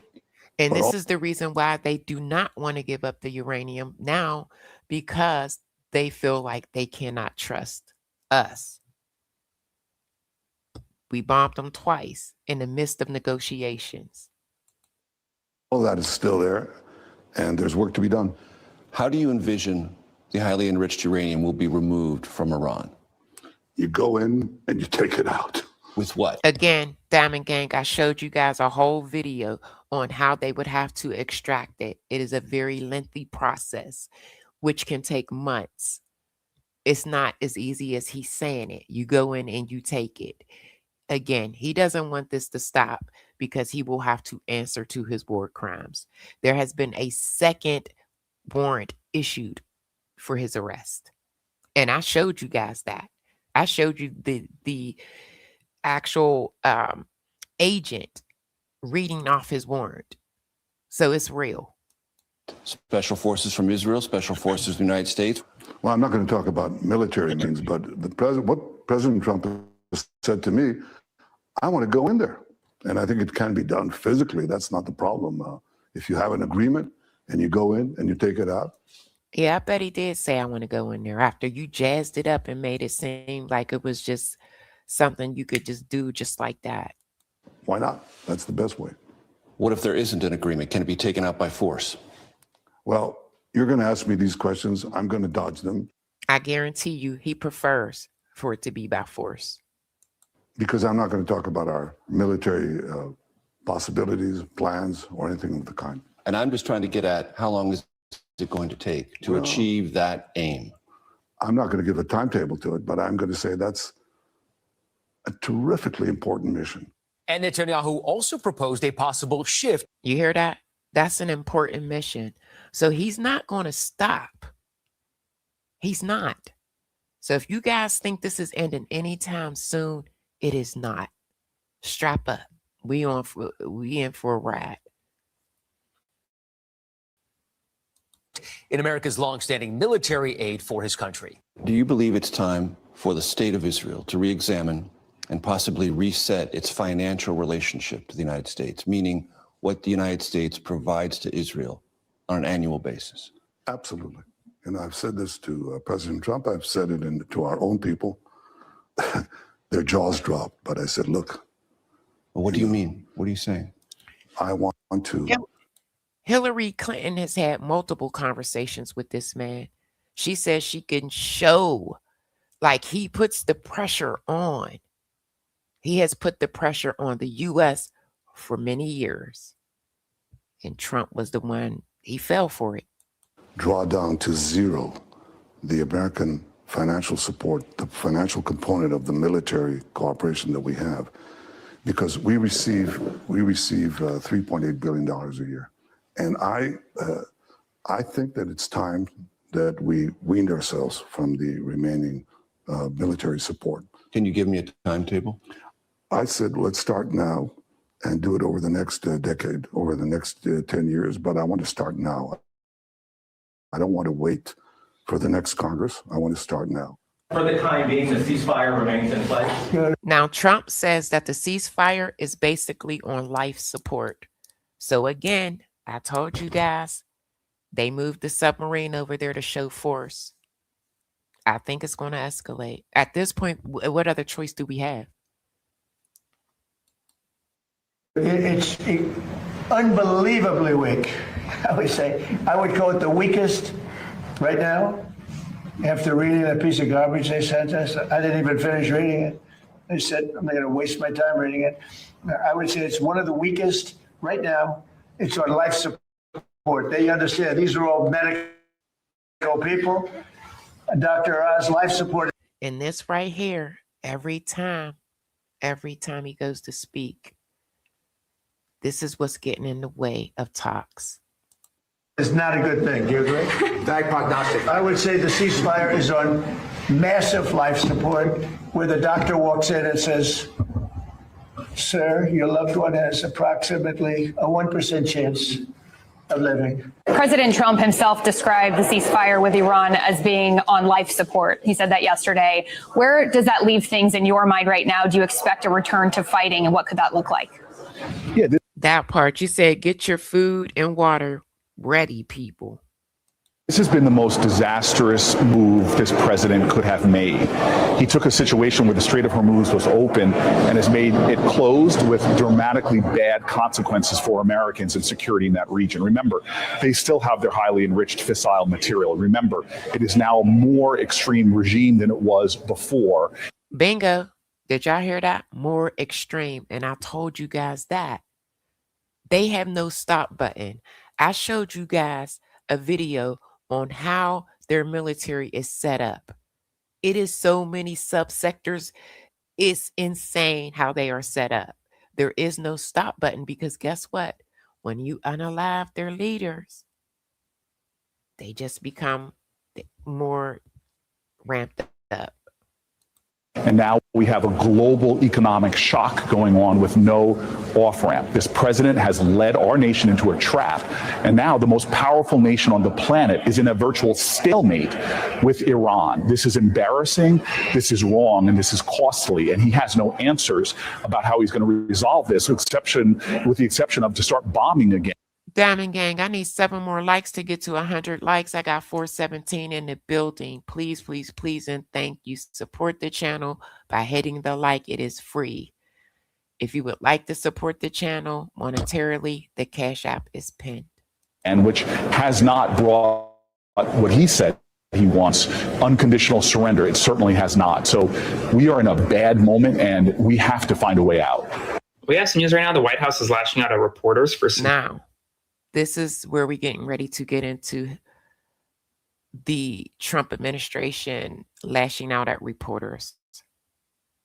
Suggesting or even posting a picture of Donald Trump with his eyes closed, dozing off, potentially even falling asleep during a maternal health event in the Oval Office today, demanding that they say that Trump was blinking and not sleeping. This is from the White House Rapid Response. Quote, "He was blinking, you absolute moron," after this reporter posted this picture of Donald Trump today in the Oval Office. Now, all right, Diamond Gang, if you think he was sleeping, put a 1 in the chat.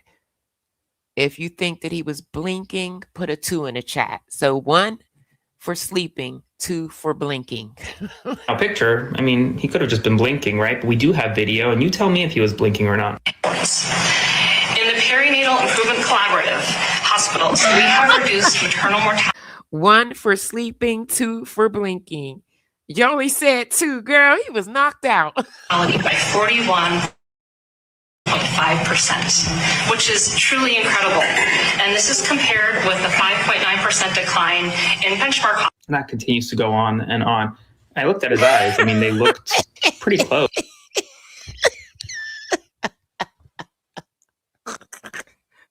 Why am I looking at the chat? Oh, shoot. Let's go. He said Booker's furniture and politics isn't good. All right, let's go.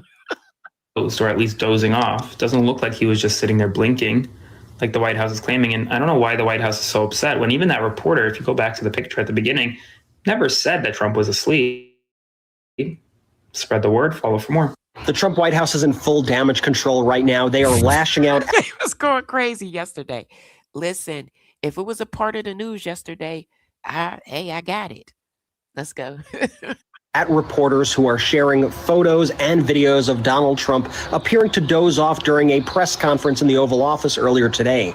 The photographers and videographers in the Oval Office captured multiple instances of Donald Trump closing his eyes for long periods of time. What is that face right there? Why they do that to that man? I'm sorry, y'all. This is bad. Let's go. You said sorry, sassy. Said one. Sorry. Oh, you must have hit two. It's all good. Such as this one and this one. So the White House sent their official I'm going to show you why he was asleep. I'm going to show you. His ass be up on True Social posting all night. rapid response accounts to try to correct the record on this, saying that Donald Trump wasn't dozing off. He was simply blinking, like this response right here, where the rapid response account for the White House said he was blinking, you absolute moron. We replied, doctors and health organizations generally recommend that healthy adults get 7 to 9 hours of blinking per night. This MAGA influence. It's morning where you are, Flaw. Flavor. Hey, I think I've seen you here before. Good morning. Influencer account responded to our post writing, Trump is literally blinking. Accounts like this should be blocked and banished from your timeline. This is what needs to be removed from this app to succeed. He got to stay off True Social. Posting, man. Roll the tape. In the Perinatal Improvement Collaborative hospitals, we have reduced maternal mortality by 41.5%, which is truly incredible. And this is compared with the They did him dirty. I'm sorry, but as much as he talked about Joe Biden, and I don't even like Joe, but they got him good. 5.9% decline in benchmark hospitals over the same period. I gotta say, that's a very long blink. Spread the word, follow along, and hey, remember to listen to the Midas Touch podcast for more. Come on, Diamond Gang. I'm at 99 likes. Come on. I got 330 in the building. Get one more person. Hit the like, please. Let's go. Or you could find it anywhere audio podcasts are found. In the Perinatal Improvement One more time, y'all. One more time. We got to see this one more time. Collaborative hospitals, we have reduced maternal mortality by 4.5%, which is truly incredible. And this is compared with the My boy is shaking his head like this is unbelievable. Thank you, Diamond Gang. I love y'all. I love my audience. I love y'all. 5.9% decline in benchmark hospitals over the same period of time. This is insane. They want us to believe this man is in perfect physical health. Just not possible. Look, his mouth was drooping. He's passed out while someone's speaking. Listen, the reason why is because he be on True Social, y'all. For real. I'm going to show y'all. He was up late last night posting meme images of himself. Like, this guy is not okay. Now, I do prefer him in this comatose-like state where his mouth is not moving, but we got to be real with everything here. If this were Joe Biden, he would have been removed from office already. And this type of stuff with Joe Biden is the reason he did not run for re-election ultimately, because he was not physically up. Yeah, he definitely, he would have lost by a landslide. Nobody was going to vote for Joe. I wasn't shit. Up for the job. The same thing goes here with Trump. He is not up for it. And we have major serious issues going on in this country. Diamond Gang, for some reason, I just believe when it's time for him to go, I don't think he's going to go. I don't think he's going to walk away quietly. I don't, because he keeps bringing it up. Like there's going to be some way, somehow he'll be able to run again. But let's go. Conflicts across the world. We need a leader that is able to be present, alert, and able to process all the information being given to them. Trump here appears to be unable to do any of that. Somebody said Doze and Donnie. Alice, I might use that. That might be his new name. Let me know what you think in the comments. Like, share, spread the word, follow, subscribe, and I'll see you back here for the 411. Donald Trump decided to wake up and continue his insane social media postings. This is exactly why. Now, this is today. This is today. Well, actually, it's after 12 where I'm at. So this was yesterday around this time. Look at what he was doing. And this time it included AI images of Obama and Biden shirtless in a pool, racist photos, and more. At 7:53 in the morning, this is the first thing that Donald Trump posted after waking up. It says, why do the hell he got Nancy Pelosi in that pool? Joe Biden sleeping in the middle and Obama. It's crazy. This is crazy, y'all. This is crazy, y'all. Look at this. Democrats love sewage, and it's an AI image of Obama, Biden, and Pelosi in the reflecting pool.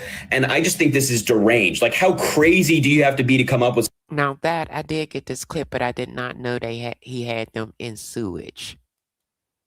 something like this? Next at 7:54, again, he posted this image, 159 Iranian ships, Obama, Biden, Trump. He actually posted this the other day. I don't know if he remembers that, but of course not true. At 7:54, again, he endorses the idea of putting his face on the one. Diamond Gang, he literally wants to put his face on money. He's trying to make that happen. I kid y'all not.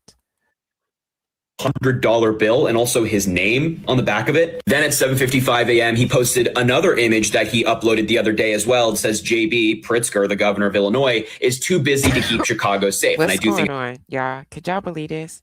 He's not going to leave quietly. I don't think so. I really don't think so. Why do we tolerate this? I don't know. This is sad. It is.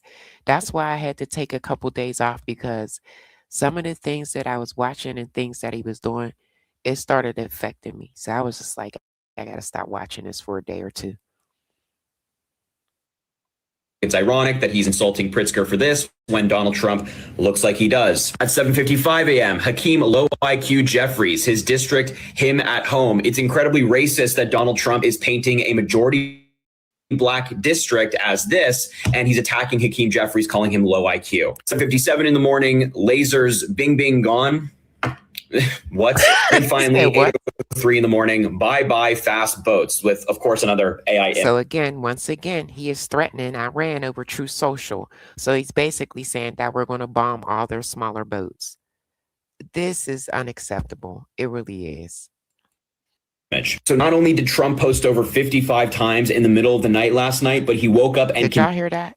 He posted over 55 times and still got up and started doing it again. Continued this crap. It is insane. Well, it's just after 1 a.m. Eastern time, and Trump is at it again, rage posting this one, going after the New York Times, freaking out over their reporting. Yes, please, please, and thank you. If you have not subscribed to the channel, please subscribe. Get me over 4K. Let's go, Diamond Gang. Please, please, please, and thank you. Hit the like, hit the like. And if you would like to support the channel, the Cash App is pinned. It is $ the great spills the tea. Thank you.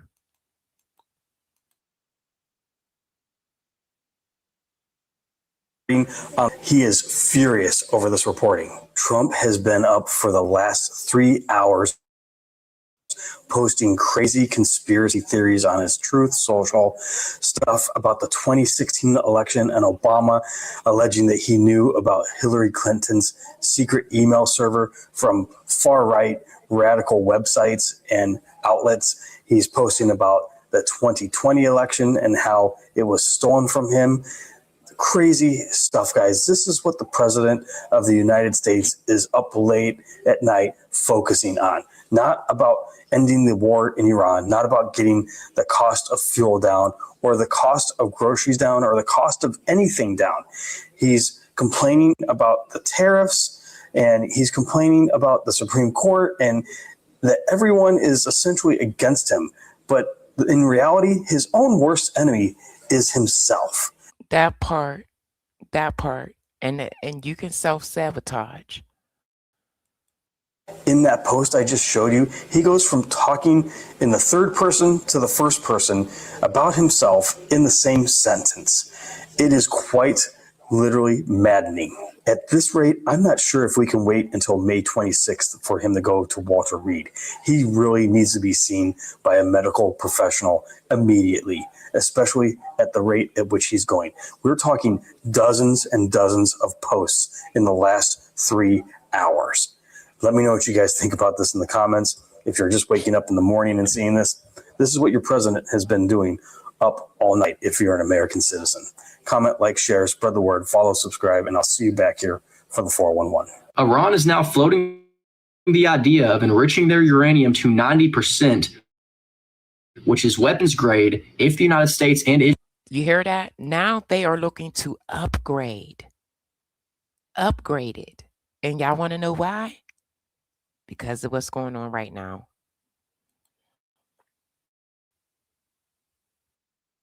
Israel decide to attack again. This warning came from a spokesperson for the Iranian Parliament's National Security and Foreign Policy Commission, who said that such an escalation will be reviewed by Parliament in the event of renewed conflict. At the same time, Trump is inclined to order the resumption of military operations against Iran any moment now, with the goal of forcing concessions. It's even being reported that last Saturday, the U.S. was one step away from resuming strikes before Trump's inner circle convinced him to cancel the attack at the last minute for a final attempt at talks, which have now failed. Furthermore, Iran is now trying to use China to press the United States before Trump is set to meet with President Xi today. They essentially want China to relay their message to Washington. Iran's ambassador to China called for a permanent ceasefire, an end to sanctions, and the recognition of Iran's rights, saying Beijing could deliver the message to major powers. Tehran also backed China's 4-point peace proposal after talks between the two countries' foreign ministers in Beijing last week. Trump's strategy of trying to intimidate and attack Iran until they give us what we want simply is not working. That part, they are basically burnt out of the threats. That tactic, and he did admit that he was using those tactics to try to get them to the table. It's just simply not working. Do you really feel in your heart of hearts that you can stop Iran from enriching Now pay attention and listen to what he has to say. uranium and never build a bomb? Oh, 100%. Okay. They're going to stop. And they told me, the Iranians told me, and I deal with them, and they said that we're going to get the dust. I call it the nuclear dust because it's appropriate. It's easier for people to understand. And we're going to get it. The problem is there's only two countries in the world that can get it, us and China, because nobody has the equipment. Because when we boom, he's going to China. Bombed it, it was a total, that I was right, it was a total obliteration. The entire mountain collapsed on top of it. And they said, the Iranians told me, they said, nope, it'll be yours. But then they changed their mind. But they did.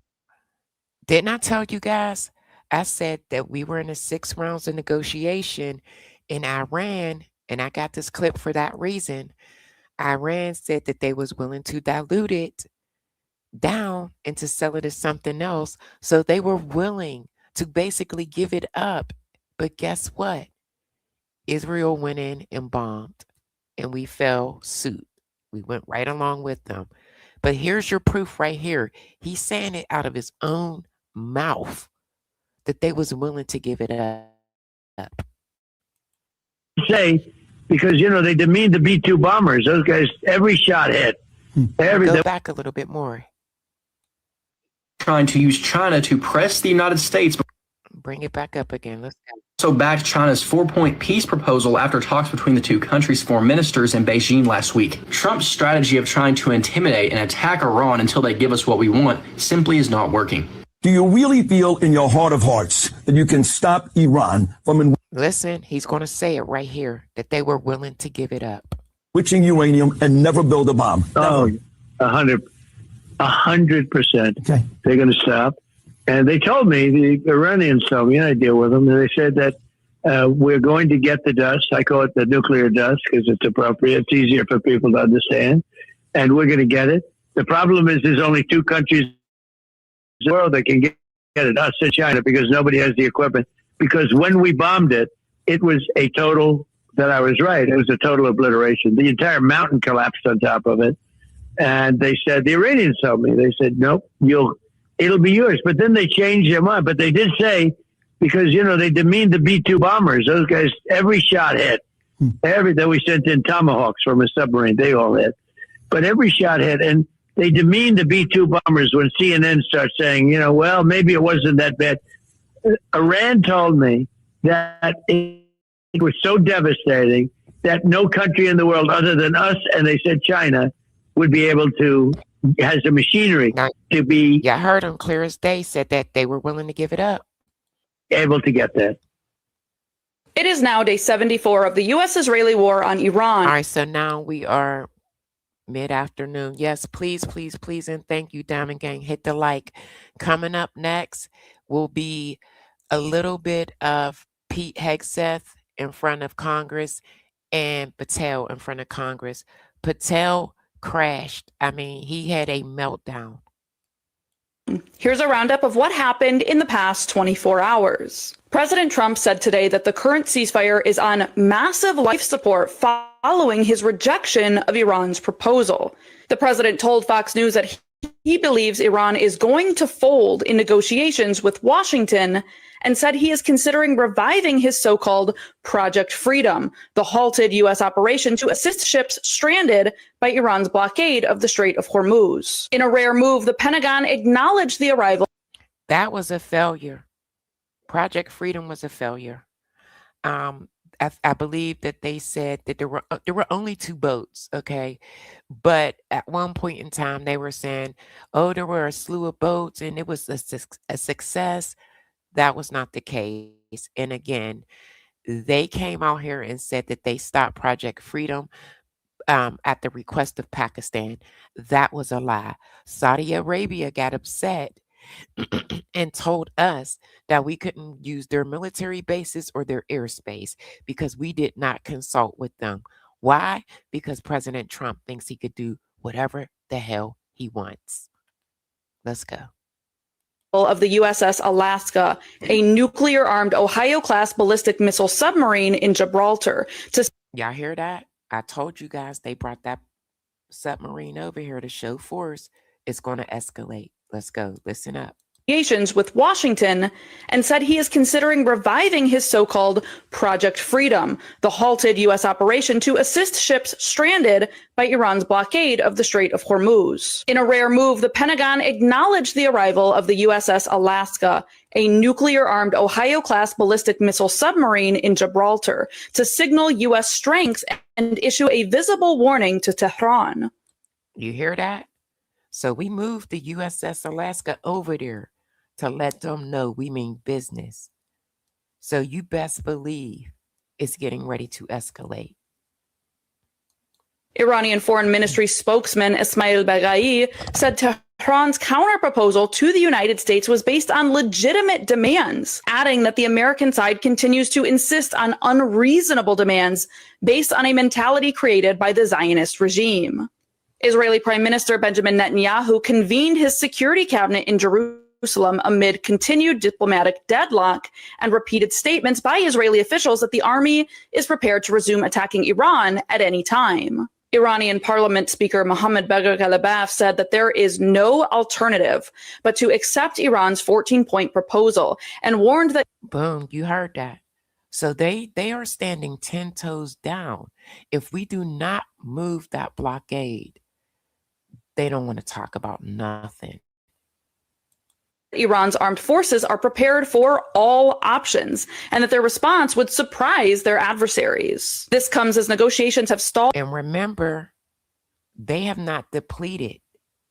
So they have drones, they have their stockpile, they're pretty stocked. Over several key points that Iran has stressed, including sovereignty of the Strait of Hormuz, which remains under a dual U.S. blockade and Iranian chokehold. Saudi Aramco CEO warned this has caused the world's largest energy shock, with recovery potential lasting into 2027. And here's the thing, Diamond Gang, he's going over there to talk to China. When we first initially put the blockade up, guess who was getting through with no problems? China sent us a warning and said we've been doing business with them and we're going to continue. And they have. With, nothing happening, no shots fired, they have been getting through the straits with no problems. None. Meanwhile, Israeli airstrikes pounded more than 30 locations in southern Lebanon today, including residential areas and a municipal vehicle, in a major escalation that targeted infrastructure sites in the Nabatea district and the town of Ebba. The Lebanese health ministry reported that Israeli attacks over the last 48 hours have killed at least 74 people, including 2 paramedics from the Islam. And again, Israel, they are supposed to be still under a ceasefire. They've never honored it since it began. I told you guys earlier, they tried to cut it. It's supposed to be 3 weeks. They wanted to shorten it a week to 2 weeks only, but they never stopped. Islamic Health Committee, who were targeted while responding to earlier strikes. Hezbollah launched a wave of retaliatory strikes involving rockets and explosive drones targeting Israeli military positions both in northern Israel and within southern Lebanon, killing 1 Israeli soldier and injuring 6 others. My opinion, I still believe that they are being assisted by Russia with their drones and intelligence. And I believe that China as well. I really do. According to the Israeli army radio, the Israeli military is investigating what is being described as one of the most serious drone strikes of the war after Hezbollah released footage yesterday showing a direct hit on the Iron Dome battery. Military sources confirmed that such a strike did in fact occur.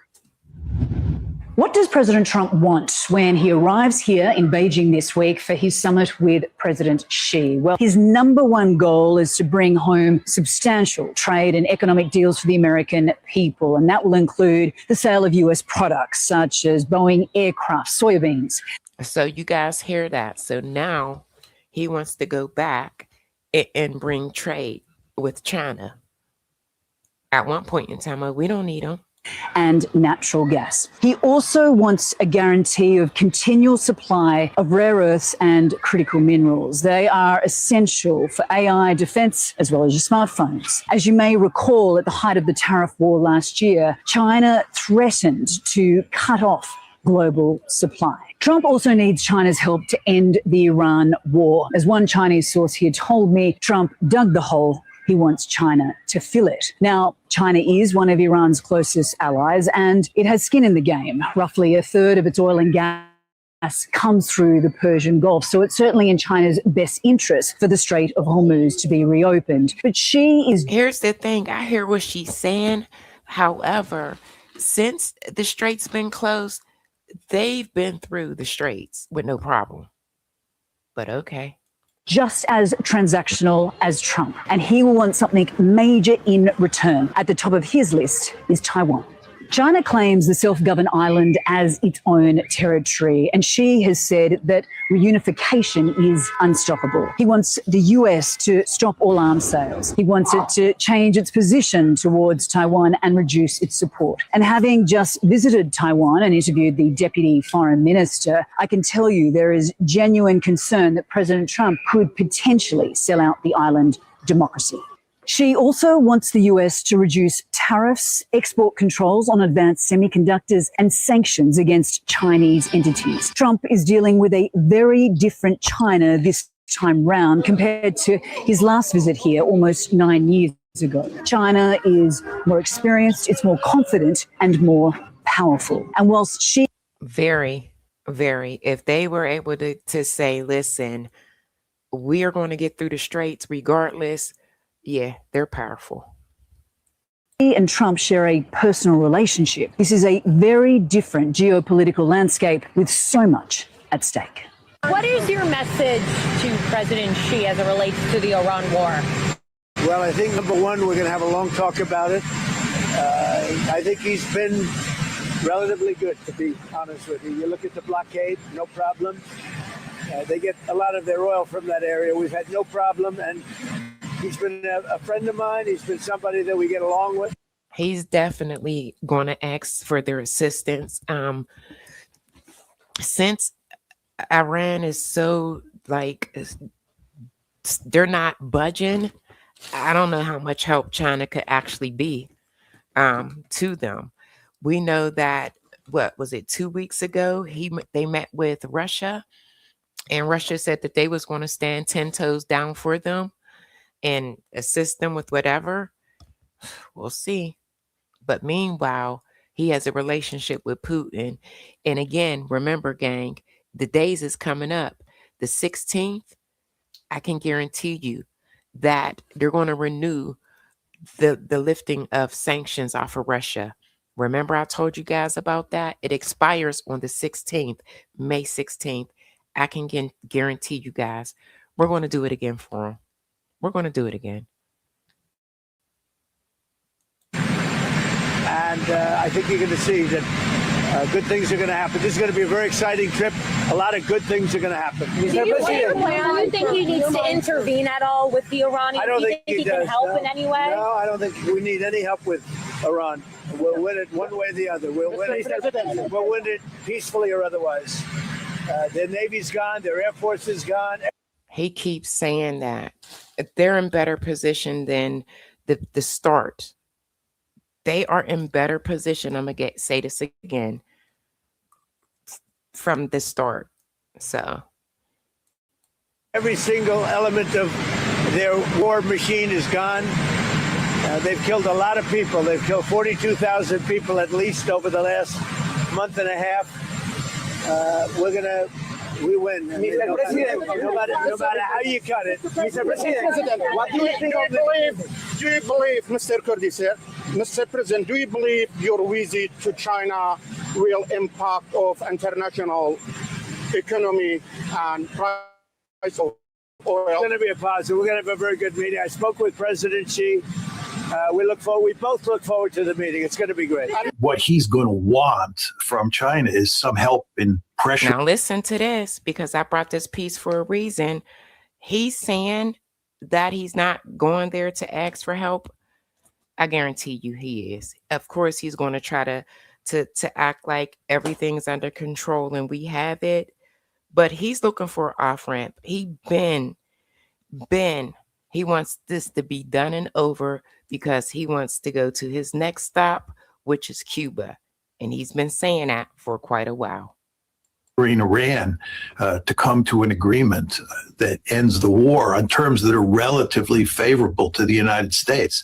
That's simply not going to happen. And I think what Xi is going to want is that Xi is going to want President Trump to say that he's going to slow down or cut back or not continue to fund Taiwan. But I don't think that Xi will be successful there either, as desperate as President Trump will be. The United States is bogged down in this terrible war in Iran, and it can't get itself out. And that part, we have no off-ramp, none.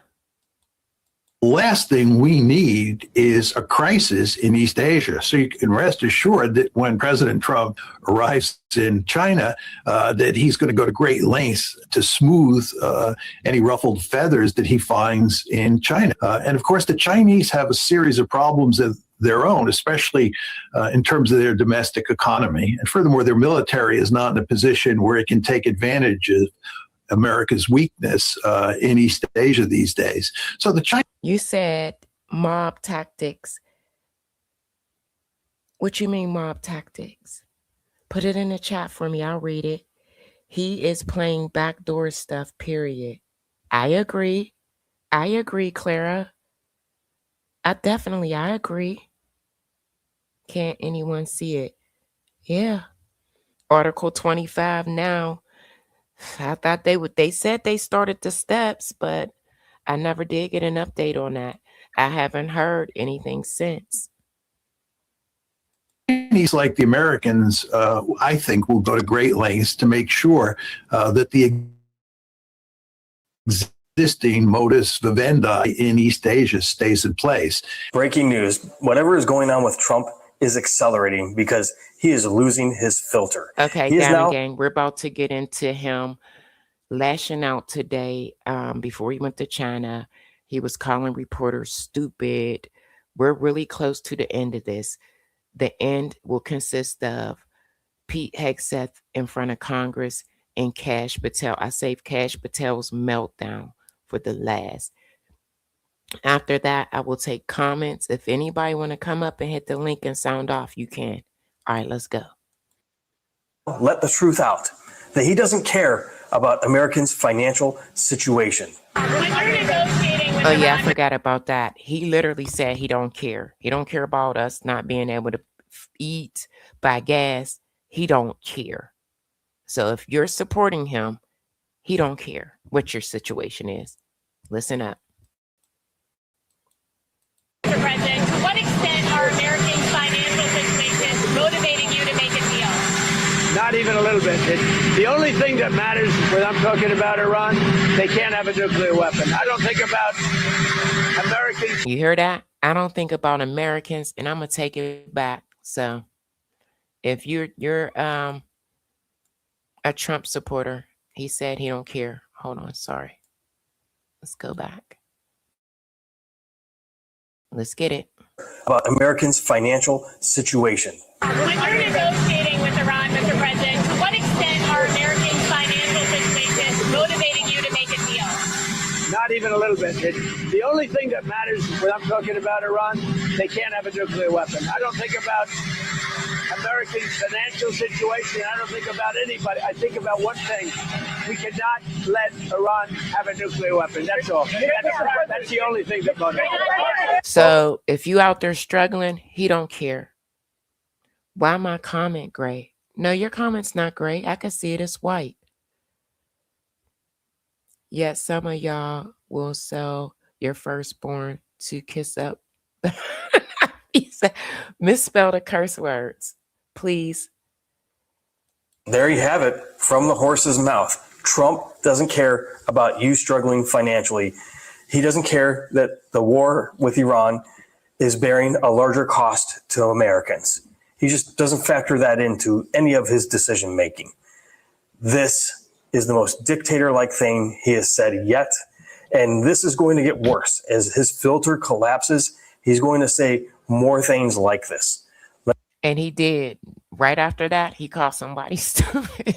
Let me know what you think about this in the comments. Like, share, spread the word, follow, subscribe, and I'll see you back here for the 411. We have some stunning news right now. Donald Trump just admitted that he does not care about the financial situation of any American when dealing with Iran. I don't know why he would say that out loud, even if he was thinking that. Why the hell did you say it out loud? This is a clip that's going to be played in ads across the country. So when he said, when I seen this, I felt horrible for everybody that voted for him. I'm like, wow, that was a smack in the face. Share it. Trump was asked point blank today, what extent are Americans' financial situation motivating you to make a deal with Iran? He said, quote, not even a little bit. I don't think about Americans' financial situation. That's a direct quote from the president as he was leaving on his trip to meet President Xi. No, this is my chat. I don't have to shut the hell up. Grab Mark and get his ass up out of here. Bye, Mark. You got to go.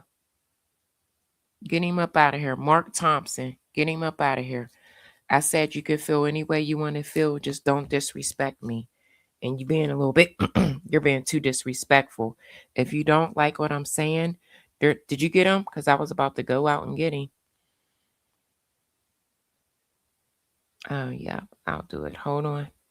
Give me a second. Yeah, you could definitely, you don't have to feel the way that I feel, and you are more than welcome to express yourself. You just can't be disrespectful in my chat. The moment you are disrespectful, you'll be removed. It's just that simple. Hold on.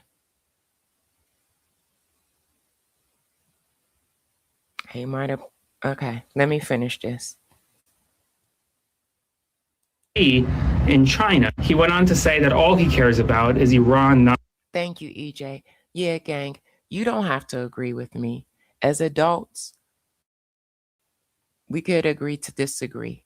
This is the way that I see the way that things are going through my eyes. This is my vision, and this is what I see. You don't have to agree. You can, this is a safe space. You can say what you want to say. You just can't be disrespectful. You can't be disrespectful to me, my moderators, or my supporters. Anybody that's in this chat supporting me right now. Thank you. Not getting a nuclear weapon. But right now, Americans are struggling, can't afford gas. Gas is over $5, $6 a gallon in some states. Americans can't afford. At the end of the day, he could have acted like the people matter because he need these people. And that's exactly why there are seats being overturned. And the Dems right now are on top because of stuff like this. To eat. Americans can't afford to pay rent. He doesn't care about the American financial situation at all, not even a little bit. This is a video that's going to be played in ads across the country heading into the midterms. I mean, it's pretty stunning to say the least. Spread the word, follow for more. We had a choice. Let these lunatics have a nuclear weapon. If you want to do that, then you're a stupid person, and you happen to be. I mean, I know you very well. You hear that? You're a stupid person. This is coming from our president. Let me take it back again, and you can listen to him call somebody stupid. This is over $5, $6 a gallon. That's the stupidest shit that a president can say. How about that? Out in some states, Americans can't afford to eat. Americans can't afford to pay rent.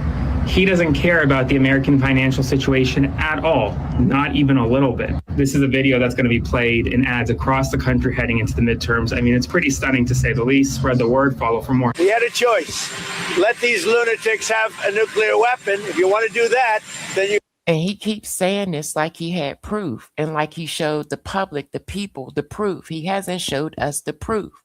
I showed you guys who was in that room. Witkoff, Kushner, and Netanyahu. He didn't get any type of briefing from any type of general, sergeant, nobody. Nobody. Intelligence. He had no proof. This is a war of choice. You're a stupid person, and you happen to be. I mean, I know you very well. Anybody that wants them... The stupidest thing ever is you allow Netanyahu talk you into this, something that you have no off-ramp and no way out, and that is costing us, not your rich-ass friends, but us. To have a nuclear weapon is a stupid person. So what happened is we have a ballroom that's under budget. It's going up right here. I've doubled the size of it because we obviously... He doubled the size of the ballroom and expect us to pay for it. Need that, and we're right now on budget, under budget, and ahead of schedule. I doubled the size of it, you dumb person. You hear this? He needs to be in a nursing home. All my life, this is how they talk. When you get to that age and you feel like you could say what you want and your mind is all feeble, then yeah, he needs to be in a nursing home. You are not a smart person. So now the ballroom is going to be double the size. That's why it requires double the money. It's actually more than double. The last amount he said when it's already huge size. Big. He went from we got private donors to then he tried to say the taxpayers. Get out of here. Bigger than the White House was $400 million. Now he needs. This is why I take 2 days off, because of shit like this. As sometimes I can't bear to hear his voice, just like the ignorance that comes out of his mouth is just the disrespect. It's unbelievable. Needs $1 billion to build it because it's going to be double the size. We don't need that. No one needs that. This is insane. This is complete insanity. And how he treats reporters is just disgusting. I don't recall any other president calling reporters stupid like Trump does. And here he goes again. We had a choice. Let these lunatics have a nuclear weapon. If you want to do that, then you're a stupid person. No, you let some lunatics talk you into this. And you happen to be. I mean, I know you very well. Anybody that wants them to have a nuclear weapon is a stupid person. I'd have lost my job. I'm going to be honest. I'd have lost my job that day. I would have not been a reporter anymore. Yeah. Let me know what you think about this in the comments. Like, share, spread the word, follow, subscribe, and I'll see you back here for the 411. You said that the Iran war had cost. Now we're getting ready to get into Mr. I don't know, and this is classified. That's his number one answer. This is classified. P. Hegseth. The war in Iran has cost the U.S. $29 billion so far, the Pentagon says. Listen, it's way more. These numbers are still off. Let's go. Cost $25 billion in total. You reaffirmed that today. Do you have any other updated costs or projections since that testimony that you've given? Outside reporting estimates have indicated that the war costs could be $1 billion a day. Do you have anything to share? Yeah, thanks for the question, sir. So at the time of testimony in front of the Ask, it was $25 billion. But the Joint Staff Team and the Comptroller Team are constantly looking at that estimate. And so, Diamond Gang, they still didn't give us an answer, and we still don't know how much it's costing us. But we do know that it is more than the $29 billion. It is. Now we think it's closer to 29. That's because of updated repair and replacement of equipment costs, and also just general operational costs keep people in theater. Thank you. I appreciate that. Mr. Secretary, when can you share more formal accounting on the cost? That 29 billion is not including a lot of stuff that's been left out. Damaged planes, equipment, it's a lot of stuff. So the war with Congress and with this committee? We'll share what we can. I think we've updated on that number this morning, but when it's relevant and required, we will share. All right. They're asking Congress for money. So why the hell is it not relevant? Yeah, let's go. I'm happy this is towards the end.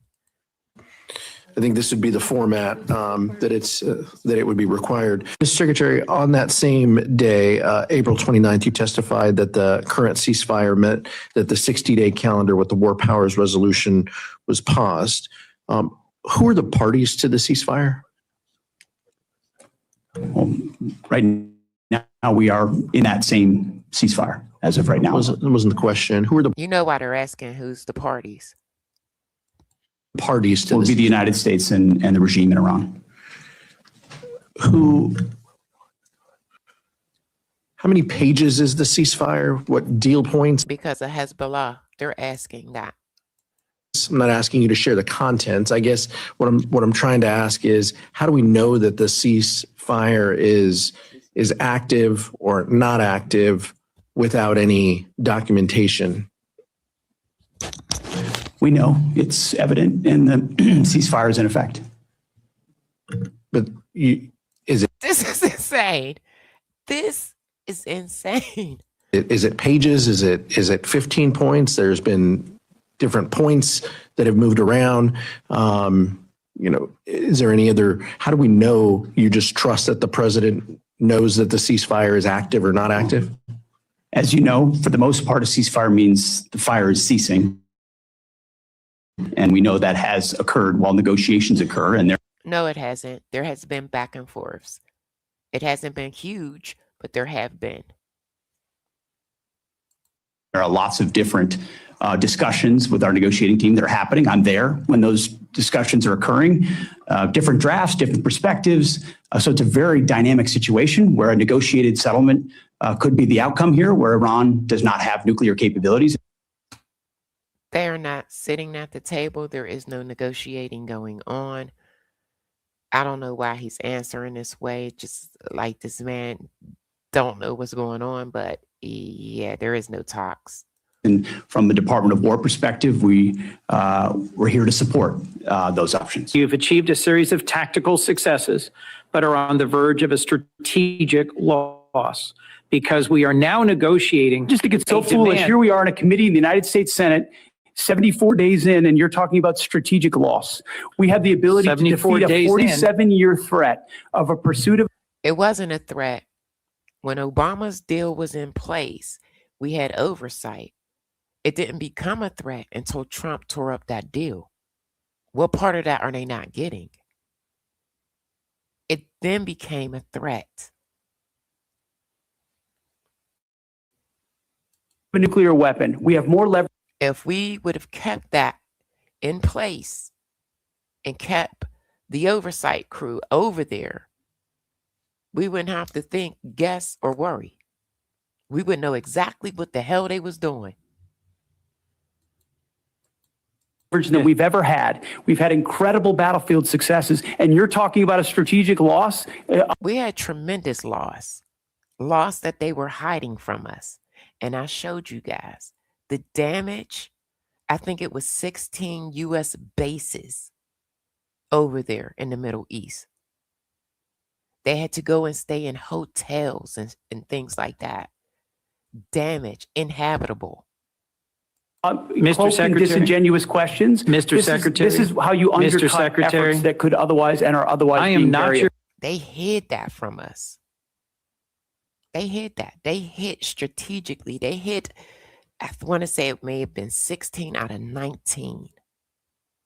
Destroyed it. Your enemy, sir. I am not your adversary. I share your goal of preventing Iran from ever having a usable nuclear weapon. To finish my sentence, control of the Strait of Hormuz, the ability to degrade our partners and allies' gas and oil production capabilities through cheap drones, the ability to harass and harry commercial shipping remains in Iran's hands. And they have plenty of it. Their stockpile, I'm telling you, plenty. their demands are that we recognize sovereignty for them over the Strait of Hormuz, which I believe our president's rejected, you've rejected, I reject. But my question remains, how do we reopen the Strait of Hormuz to commercial shipping? If we control it, how do we reopen it? And your average American is seeing this at the gas. He don't know. They have no answer again. Pump every single day as the cost of gas continues to rise. So they hit. As long as that U.S. blockade is over there, it's going to be the way that it's going to be. Qatar, Saudi Arabia, UAE, Bahrain, Kuwait. Nobody expected that. We were shocked. You hear that? Nobody expected that. We were shocked. Why? Why would you be so shocked?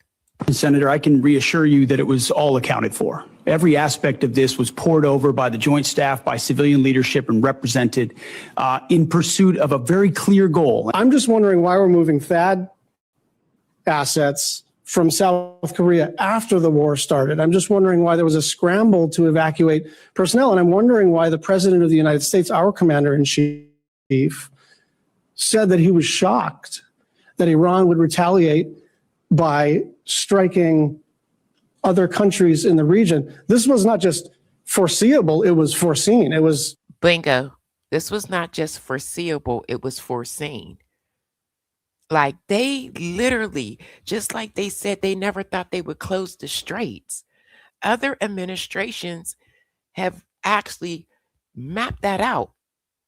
This administration did no thinking.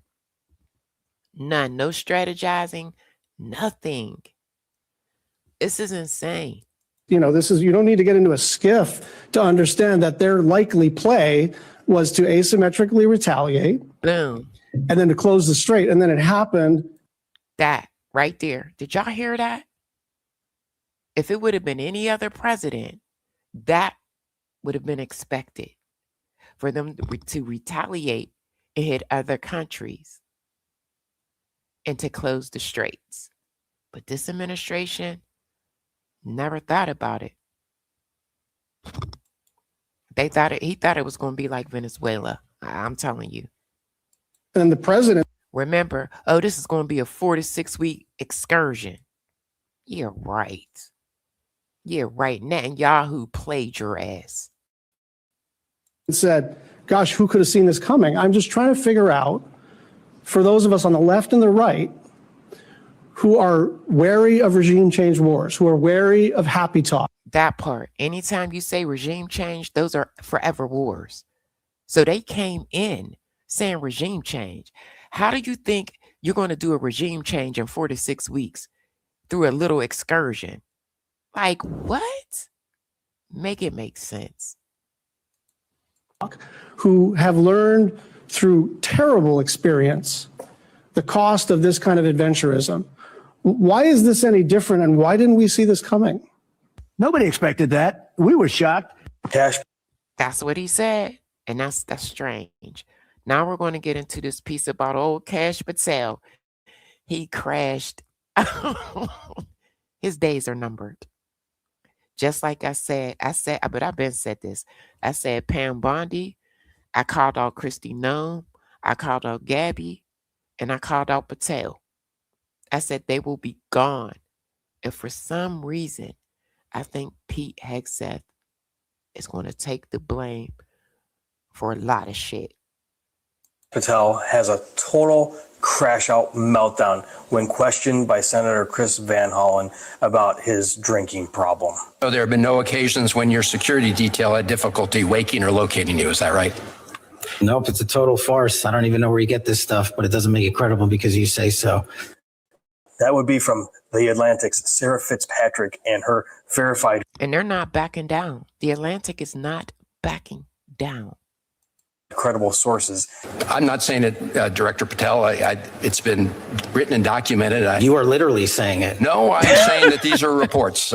Why is his ass like that? This dude look crazy. Director Patel. No, and unlike your baseless reports, the only person that was slinging margaritas in El Salvador on the taxpayer dollar with a convicted gangbanging rapist was you. You know, the only person that ran up a $7,000 bar tab in Washington, D.C. at the lobby bar was you. This so the only individual in this room allegations that has been drinking are true. on taxpayer dime during the day polygraphing is you. He's referring to the margarita glasses staged by El Salvador that they didn't take any drinks of. You remember they talked about this before. The salt rims are untouched throughout the entire time they were meeting. Director Patel, come on. These are serious allegations that were made against you. This dude, he needs a psychiatrist fast, y'all. There are a lawsuit that you filed. You drinking margaritas with a gangbanger is true and on video. It just goes to show you running a $7,000 bar tab at the lobby bar. Patel. Has been totally the reaction of someone innocent, right? filed by your own This office. goes to You show- drink during the day. That's you. This is the ultimate example of hypocrisy. Chairman, I will not be tarnished by baseless allegations let me or ask fraudulent statements from the media. This crash out is real. He's crashing. Let me see some of these comments. Yep, he's gone. Yes, please, please, please subscribe to the channel, Diamond Gang. Get me the 4K subs. Please keep your notifications on. Hit the like, and if you would like to support the channel, the Cash app is pinned. Pete loves this war. He does. He does. Yeah. It gets so much worse after this. The fact that you mentioned that indicates you don't know what you are talking about. Now, here, Director. The only thing I know is you're the one drinking margaritas with felons. Actually, that's a false statement, and I'm asking you about your statements. I've answered that. And here's the thing. Right after Pam Bondi did her little move in Congress and she crashed out, shortly after that, Trump let her go. Patel is rushing his time. I won't be surprised if we wake up tomorrow and he's gone. I'm asking you about a particular report. Senator Von Hollen went on to ask Director Patel if he would submit and take the test to determine if you have a drinking problem, the test that law enforcement personnel are required to take. And he said, only if you do. So Chris Von Hollen said he will take the test. So does this mean Kash Patel will go and take this test now? I have it too. He did say that, and we'll see what happens. Let's go. Said he would. We have to hold him to it. Let me know what you guys think about this in the comments. Like, share, spread the word, follow, subscribe, and I'll see you back here for the next Bonkers episode. Multiple reports, including reporting by The Atlantic, have alleged episodes of excessive drinking, unexplained absences, and behavior that concern current and former FBI and DOJ officials. The fact that he's trying to get polygraphed on multiple previous employers and the employees, previous employees and the employees that's current is insane. Like insane. Is that legal? You have publicly denied those allegations and filed a defamation lawsuit. So today, as you testify before Congress, is it your testimony that those allegations are categorically false? Unequivocally, categorically false. So there have been no occasions during your tenure when FBI personnel were unable to promptly reach you? Absolutely not. You can ask my entire workforce. They hear from me at every single hour of the day, as do these great gentlemen here, as do the men and women. Did y'all see him during the correspondent dinner, just sitting there? Like, his guys were all over the place. They were running. They were trying to protect. And he's just sitting at a table, twiddling his thumbs. The interagency and state and local law enforcement in the White House. And so there have been no occasions when you're... In all my life, I've never seen nothing like this in my life. Security detail had difficulty waking or locating you. Is that right? Nope, it's a total farce. I don't even know where you get this stuff, but it doesn't make it credible because you say so. I'm not saying it, Director Patel. He act like he's up for a movie role. Just so dramatic. This is insane. This administration, I've never seen. I know they all lie. I know that they do a lot. But this one, was just out and out brazen with their shit. It's been written and documented. You are literally saying it. No, I'm saying that these are reports, Director Patel. No, and unlike I your will baseless say, reports, the only person that was slinging margaritas in El Salvador on the taxpayer dollar with a convicted gangbanging rapist was you. You know, the only person that ran up a $7,000 bar tab in Washington, D.C. at the lobby bar was you. This is embarrassing. This the only individual in this room that has been drinking on taxpayer dime during the day is you. Director Patel, come on. These are serious allegations that were made against you. They're in a lawsuit that you filed. You drinking margaritas with a gangbanger is true and on video. It just goes to show you running a $7,000 bar tab at the lobby bar has been filed by your own office. This goes to show drink during the day. That's you. Mr. This Chairman, is the ultimate example of hypocrisy. Mr. Chairman, I will not be tarnished by baseless. This is crazy.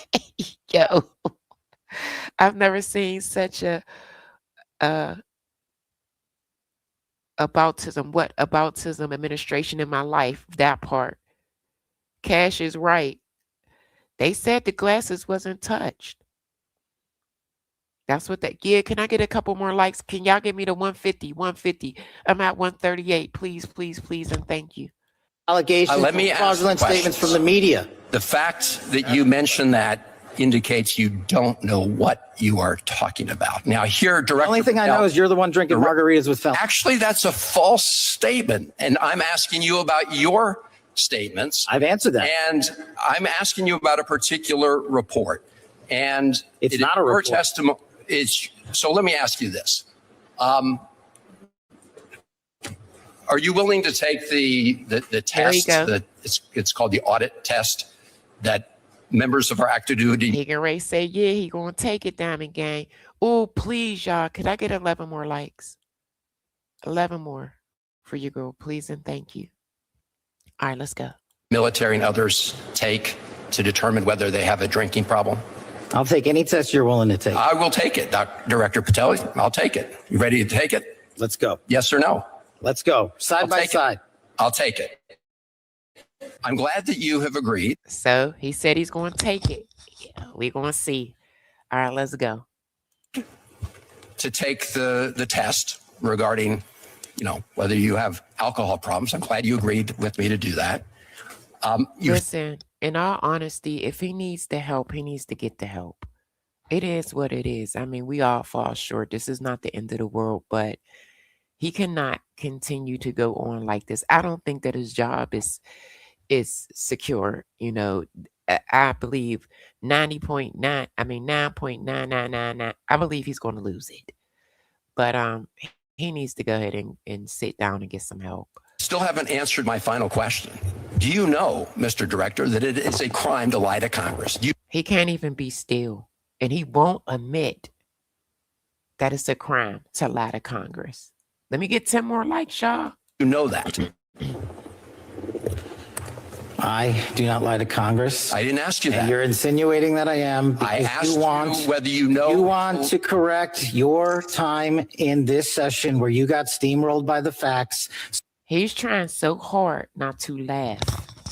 This is insane. I mean, this is not funny. He clearly needs help. So you can have a Twitter narrative. So you can go raise more money and spend more money on $7,000. Just let the record I'm not show, going to give Mr. it Chairman. to you. The director of the FBI apparently does not want to answer the question about whether or not it's a crime to lie to Congress, and I find that extremely troubling. I find it troubling that you lie to the American people every day. Wow. You are a disgrace, Mr. Director. Not nearly as big the fact as that you. you can't answer that question, I will. That concludes my questioning, Mr. Chairman. But I'm obviously very troubled. You attended the Olympics. Remember this? The big party? Thank you, Diamond Gang. I just need 7 more likes. I appreciate you guys a lot. The likes means everything to me because that helps keep me in the algorithm. So thank you for everybody to hit the like. But do you guys remember when he went to this party? This was the beginning of the end for him. Once this footage got out, it was over. He was acting crazy. Let's go. This is the last clip. In Milan. How much did your trip cost? And to what extent did that help you carry out? Mind you, this trip was on taxpayers. We pay for him to go there. Your mission as director of the FBI? I greatly appreciate the question, Senator. As you know, the FBI and DHS are responsible for the security of the Olympics, the World Cup, the F1, the Super Bowl, and everything else. We had 250,000 Americans travel to Milan. We're proud that we stood up our jock there and had zero.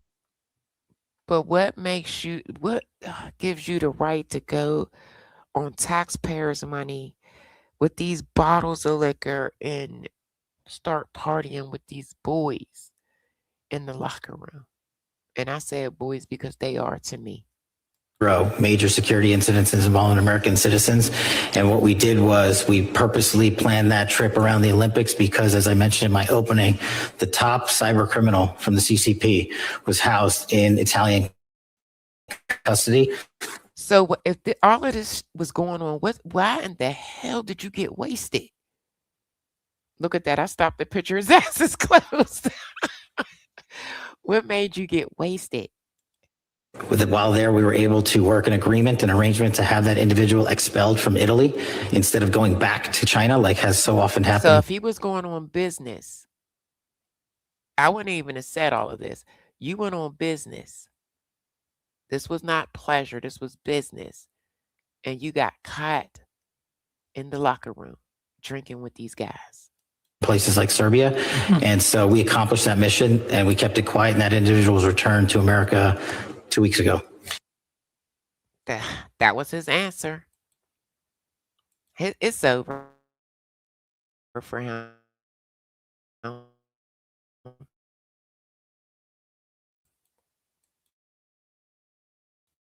I probably won't even, I mean, I might do something on it, but in the chat, okay, we've been on for 2.5 hours.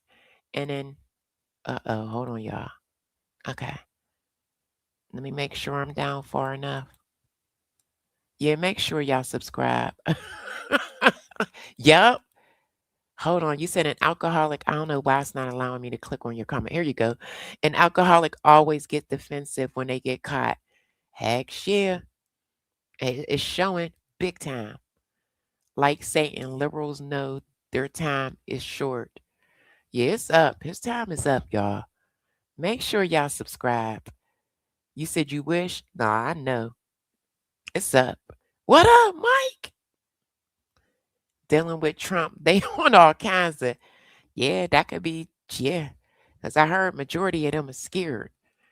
They are in fear of him. Okay, I got the 150. You said keep dreaming. I know that's right, Mitch. Yeah, he's definitely going to lose his job. So y'all know, I was missing for 2 days. I'm back. I'm going to keep an eye and see what's going on tomorrow. I may be back. I don't know just yet. It just depends. But I do want to see what happens with Trump over there in China. So I'll keep an eye out on that for sure. Let me take a couple more comments. And then I'm going to get my butt up off of here. It's 1:30 a.m. But I appreciate everybody that hit. Yup. Patel and Hegseth both have alcohol abuse issues. Yeah. For some reason, y'all, I feel like if things get really ugly, there always has to be a fall guy. And I really, truly believe that he will be one of them. I do, for some reason. People keep saying that they believe the VP, he's been pretty quiet. And I told you guys why he's quiet. He don't really approve what's going on. He don't. JD Vance, he don't like what's going on at all. He's been very vocal. Oh, thank you. I appreciate you. Yup, smash that like. Hey. But he's not been vocal about this war. And I've showed you guys old clips where JD Vance was totally, and Rubio and JD Vance was totally against Trump. Totally. And now they're standing right beside him. I know. I know. You said I can't stand this cock. Thank you so much. Make sure you come back, Archangel, please. Yeah, I love when you know what I love because I'm still on the vertical side. I do vertical and horizontal.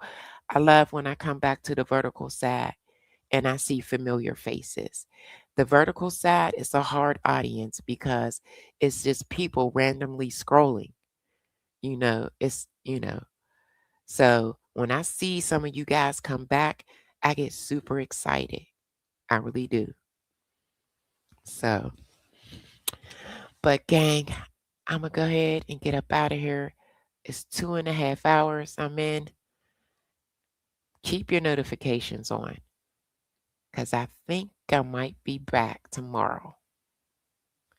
I missed y'all for those 2 days, but I was really down bad. Yesterday I was sick.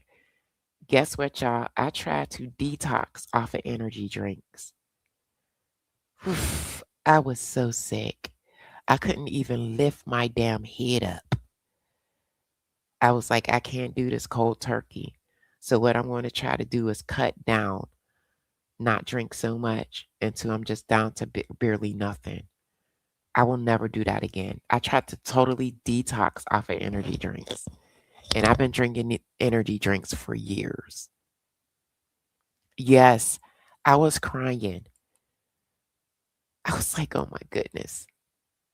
You said polygraphs, they are. But this is what I want to know. Can he order these polygraphs on his ex-employees and his current employees? What up, Aunt Esther? Yeah, I messed up. I messed up. I got to get off these shits. Like, I'm getting older. I don't look my age, but I'm starting to feel my age. So it's time. I got to get up off these energy drinks. And I drink them because of the job that I do.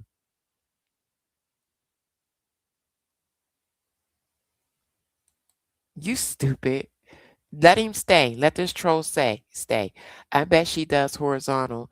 She sounds like she has more issues than energy drinks.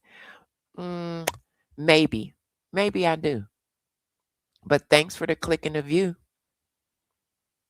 I guess you're a Trump supporter and you mad because I'm showing you what your boy looking like. Your boy look a hot ass mess out here. He all over the place. He falling asleep.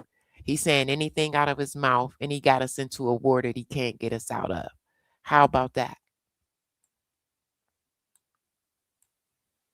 Hold on real quick. Now that I said then what I said, now your ass is banned. Bye, Jimmy. I get so sick of the trolls. I just banned him. But yeah. All right, gang. I'm 2.5 hours in. This must be going on in the horizontal. It might be, but I could see him. And I got his ass up out of here. It might have been. Oh yeah, because he brought it up. It probably was. But I got his ass up out of here. Listen, you guys are free to say how you feel. You just can't be disrespectful. Once you're disrespectful, I will remove you or my mods will remove you. This is a free space. You don't have to agree with me. All opinions will be respected until they become disrespectful. That's all I'm saying. Don't be disrespectful. I don't hate anybody. You said why you hate him. I don't hate anybody. I don't like what he's doing. I don't like, I'm just going to say that. You'll have to come back.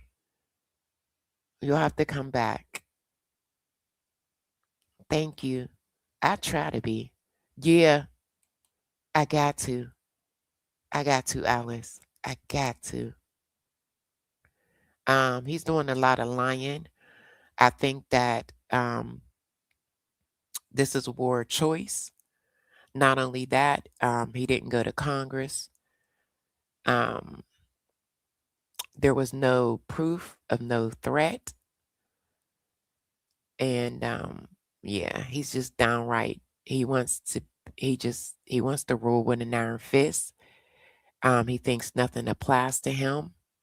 He does what he wants. That's just like, I'll give you a scenario. The freedom, the little, what was it called? I'm so tired. The Operation Freedom.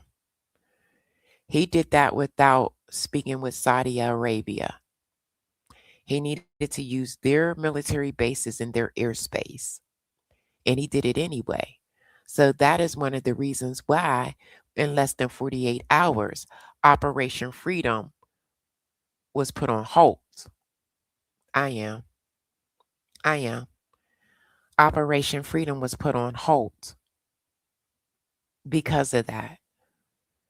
Not only that, I don't like what he's done to our allies. You created this issue and then you want our allies to fix it. Just the way that he goes about things. So that's why I don't care for him. So that's it. Now you see that right there? See, Nick said go to sleep. Did I take that as being disrespectful? No. He didn't curse. He wasn't nasty. He didn't call me a name.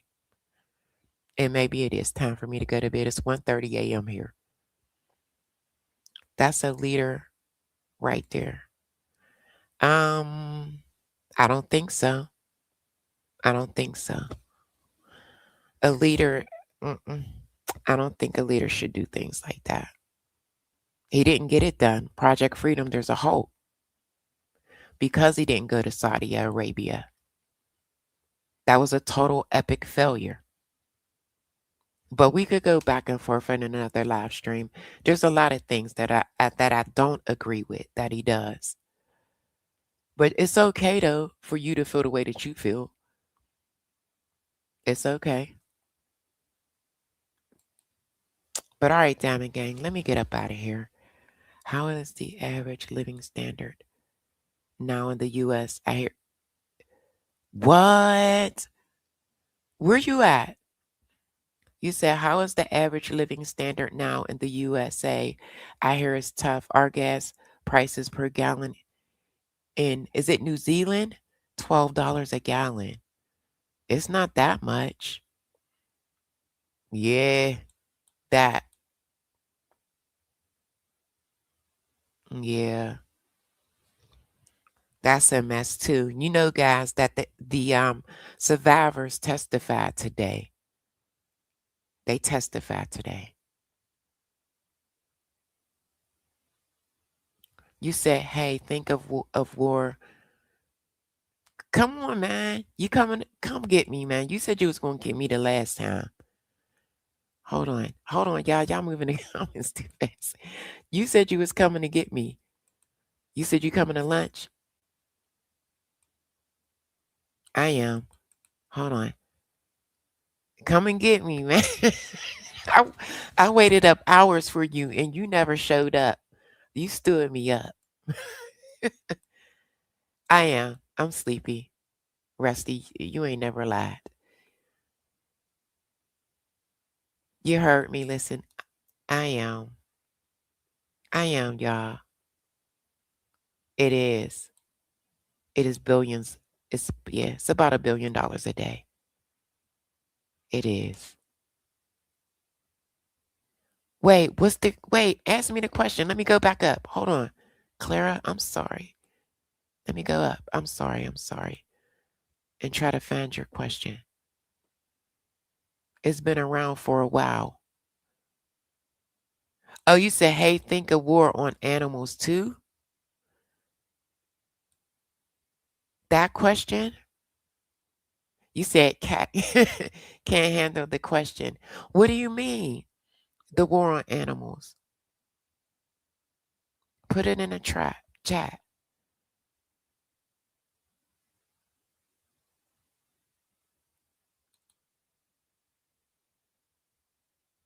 I know you do. I know you do. Especially you, Mitch. Clara, put it in the chat. You meant that question? On the war on animals? Let me know. I'll give it a couple minutes. Anybody want to hit the link? You want to come up? Anybody that has, as long as you're respectful, you can definitely have a difference in opinion. I'll let you speak. I let a couple people come up and it was interesting. And I enjoyed their conversation. I really did. I know. I love Mitch though. I do. Something about him. EJ, stop. That's my bodyguard. Yeah, it's happening. Wait, okay. The war on animals is what has happened on farms. I'm going to be honest with you. I really don't eat a lot of meat. I don't. Because of the things that I have seen, I'm more like a starch, vegetables. I can survive off of that. And protein bars. So, yeah. I don't mess around. A lot of the meat is processed and just injected and ugh.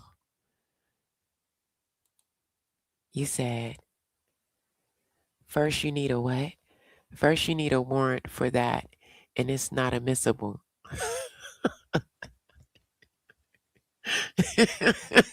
You said EJ not letting me out? I don't know nothing about the slaughterhouses. I'm gonna be honest with you. I don't mess around. I've seen some things. So yeah. It's very rare you'll catch me. Yeah. You said morally it's a war against animals. Well, how do you okay, so you're saying as far as the slaughterhouses and them unaliving, what do you feel people should do? Put that in the chat, Clara. In regards to that. Come up. You want to come up and speak on it? You want to come up and speak on it? I'll drop the link. Hold on, let me drop the link. If you feel strong about it, come up. I've never given it any thought. I'm going to be honest. You want to come up? Here. You may be able to change my mind. I'm open to listen. Come up. Bestie, where was you at in them streets? Hanging with the thugs. That's what you was doing? I'm ready to go off. It's almost 2 a.m. Oh, make laws. Come up. Not me. I feel crazy. I'm sorry. I don't know what you was talking about. Come up. Just come up. Okay, if I let you up, is you going to be cool? I'll go. You want to come up? Come on, rock and roll. But don't do nothing crazy. Come up then. Come on. I'll drop the link for you. Real quick so we could talk about it.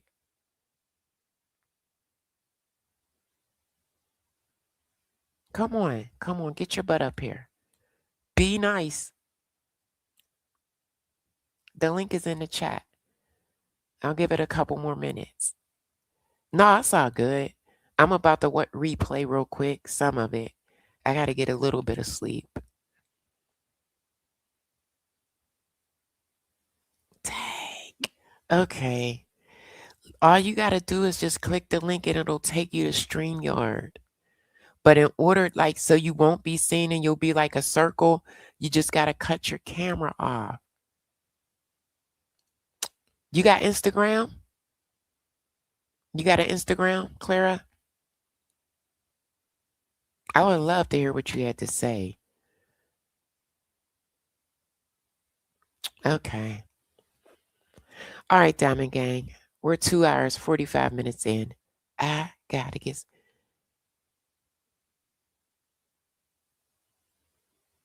You're tired? Wait. What's that about? Guys, we're fed up with your attitude. Think you can control anything anyone's. We're sick and tired of America. Why y'all sick and tired of us? Come up. Let's hear it. You came in here strong. What's wrong? Who did it to you? What's going on? Okay. Just make sure you come back. That dude is mad. You hear him? Like, yeah, we sick of y'all. What we do to you? Because I got power. My mods up in here. We'll take care of them. All right, y'all. I got to get some sleep. Until next time, keep y'all notifications on. I love y'all, Diamond Gang, and I will see you guys tomorrow for sure. Good night.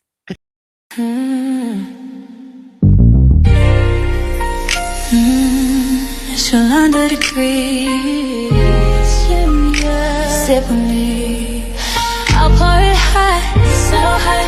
I'll pour it sweet, so sweet. Spilling his tea, spilling and sipping his tea, spilling and sipping his tea. Thanks for watching me, tuning in, subscribing, hitting that like, smash that like. I don't bite, no. It's Yolanda degree, feeling great, spilling tea. Have a seat and join me. Sip some tea, unwind with me. Let's grab a snack and talk some smack. I'm your girl, I got your back. I got the news, I got the views. I bet you can't wait, I know you can't wait to sip this tea. Sip this tea. Spilling this tea. Spilling and sipping this tea. Spilling and sipping this tea. Spilling this tea. Spilling and sipping this tea. Spilling and sipping this tea. Spilling and sipping this tea. Spilling and sipping this tea. Thanks for watching me, tuning in, subscribing, hitting that like, smash that like. I don't bite, no. It's Yolanda degree, shining bright, set the stage. Hollywood dreams, red carpet scenes, glitter and glow, the secrets I know. Drama with flair, I serve it rare. I got the scoop, I got the proof. I know you can't wait, so come and escape and sip this tea.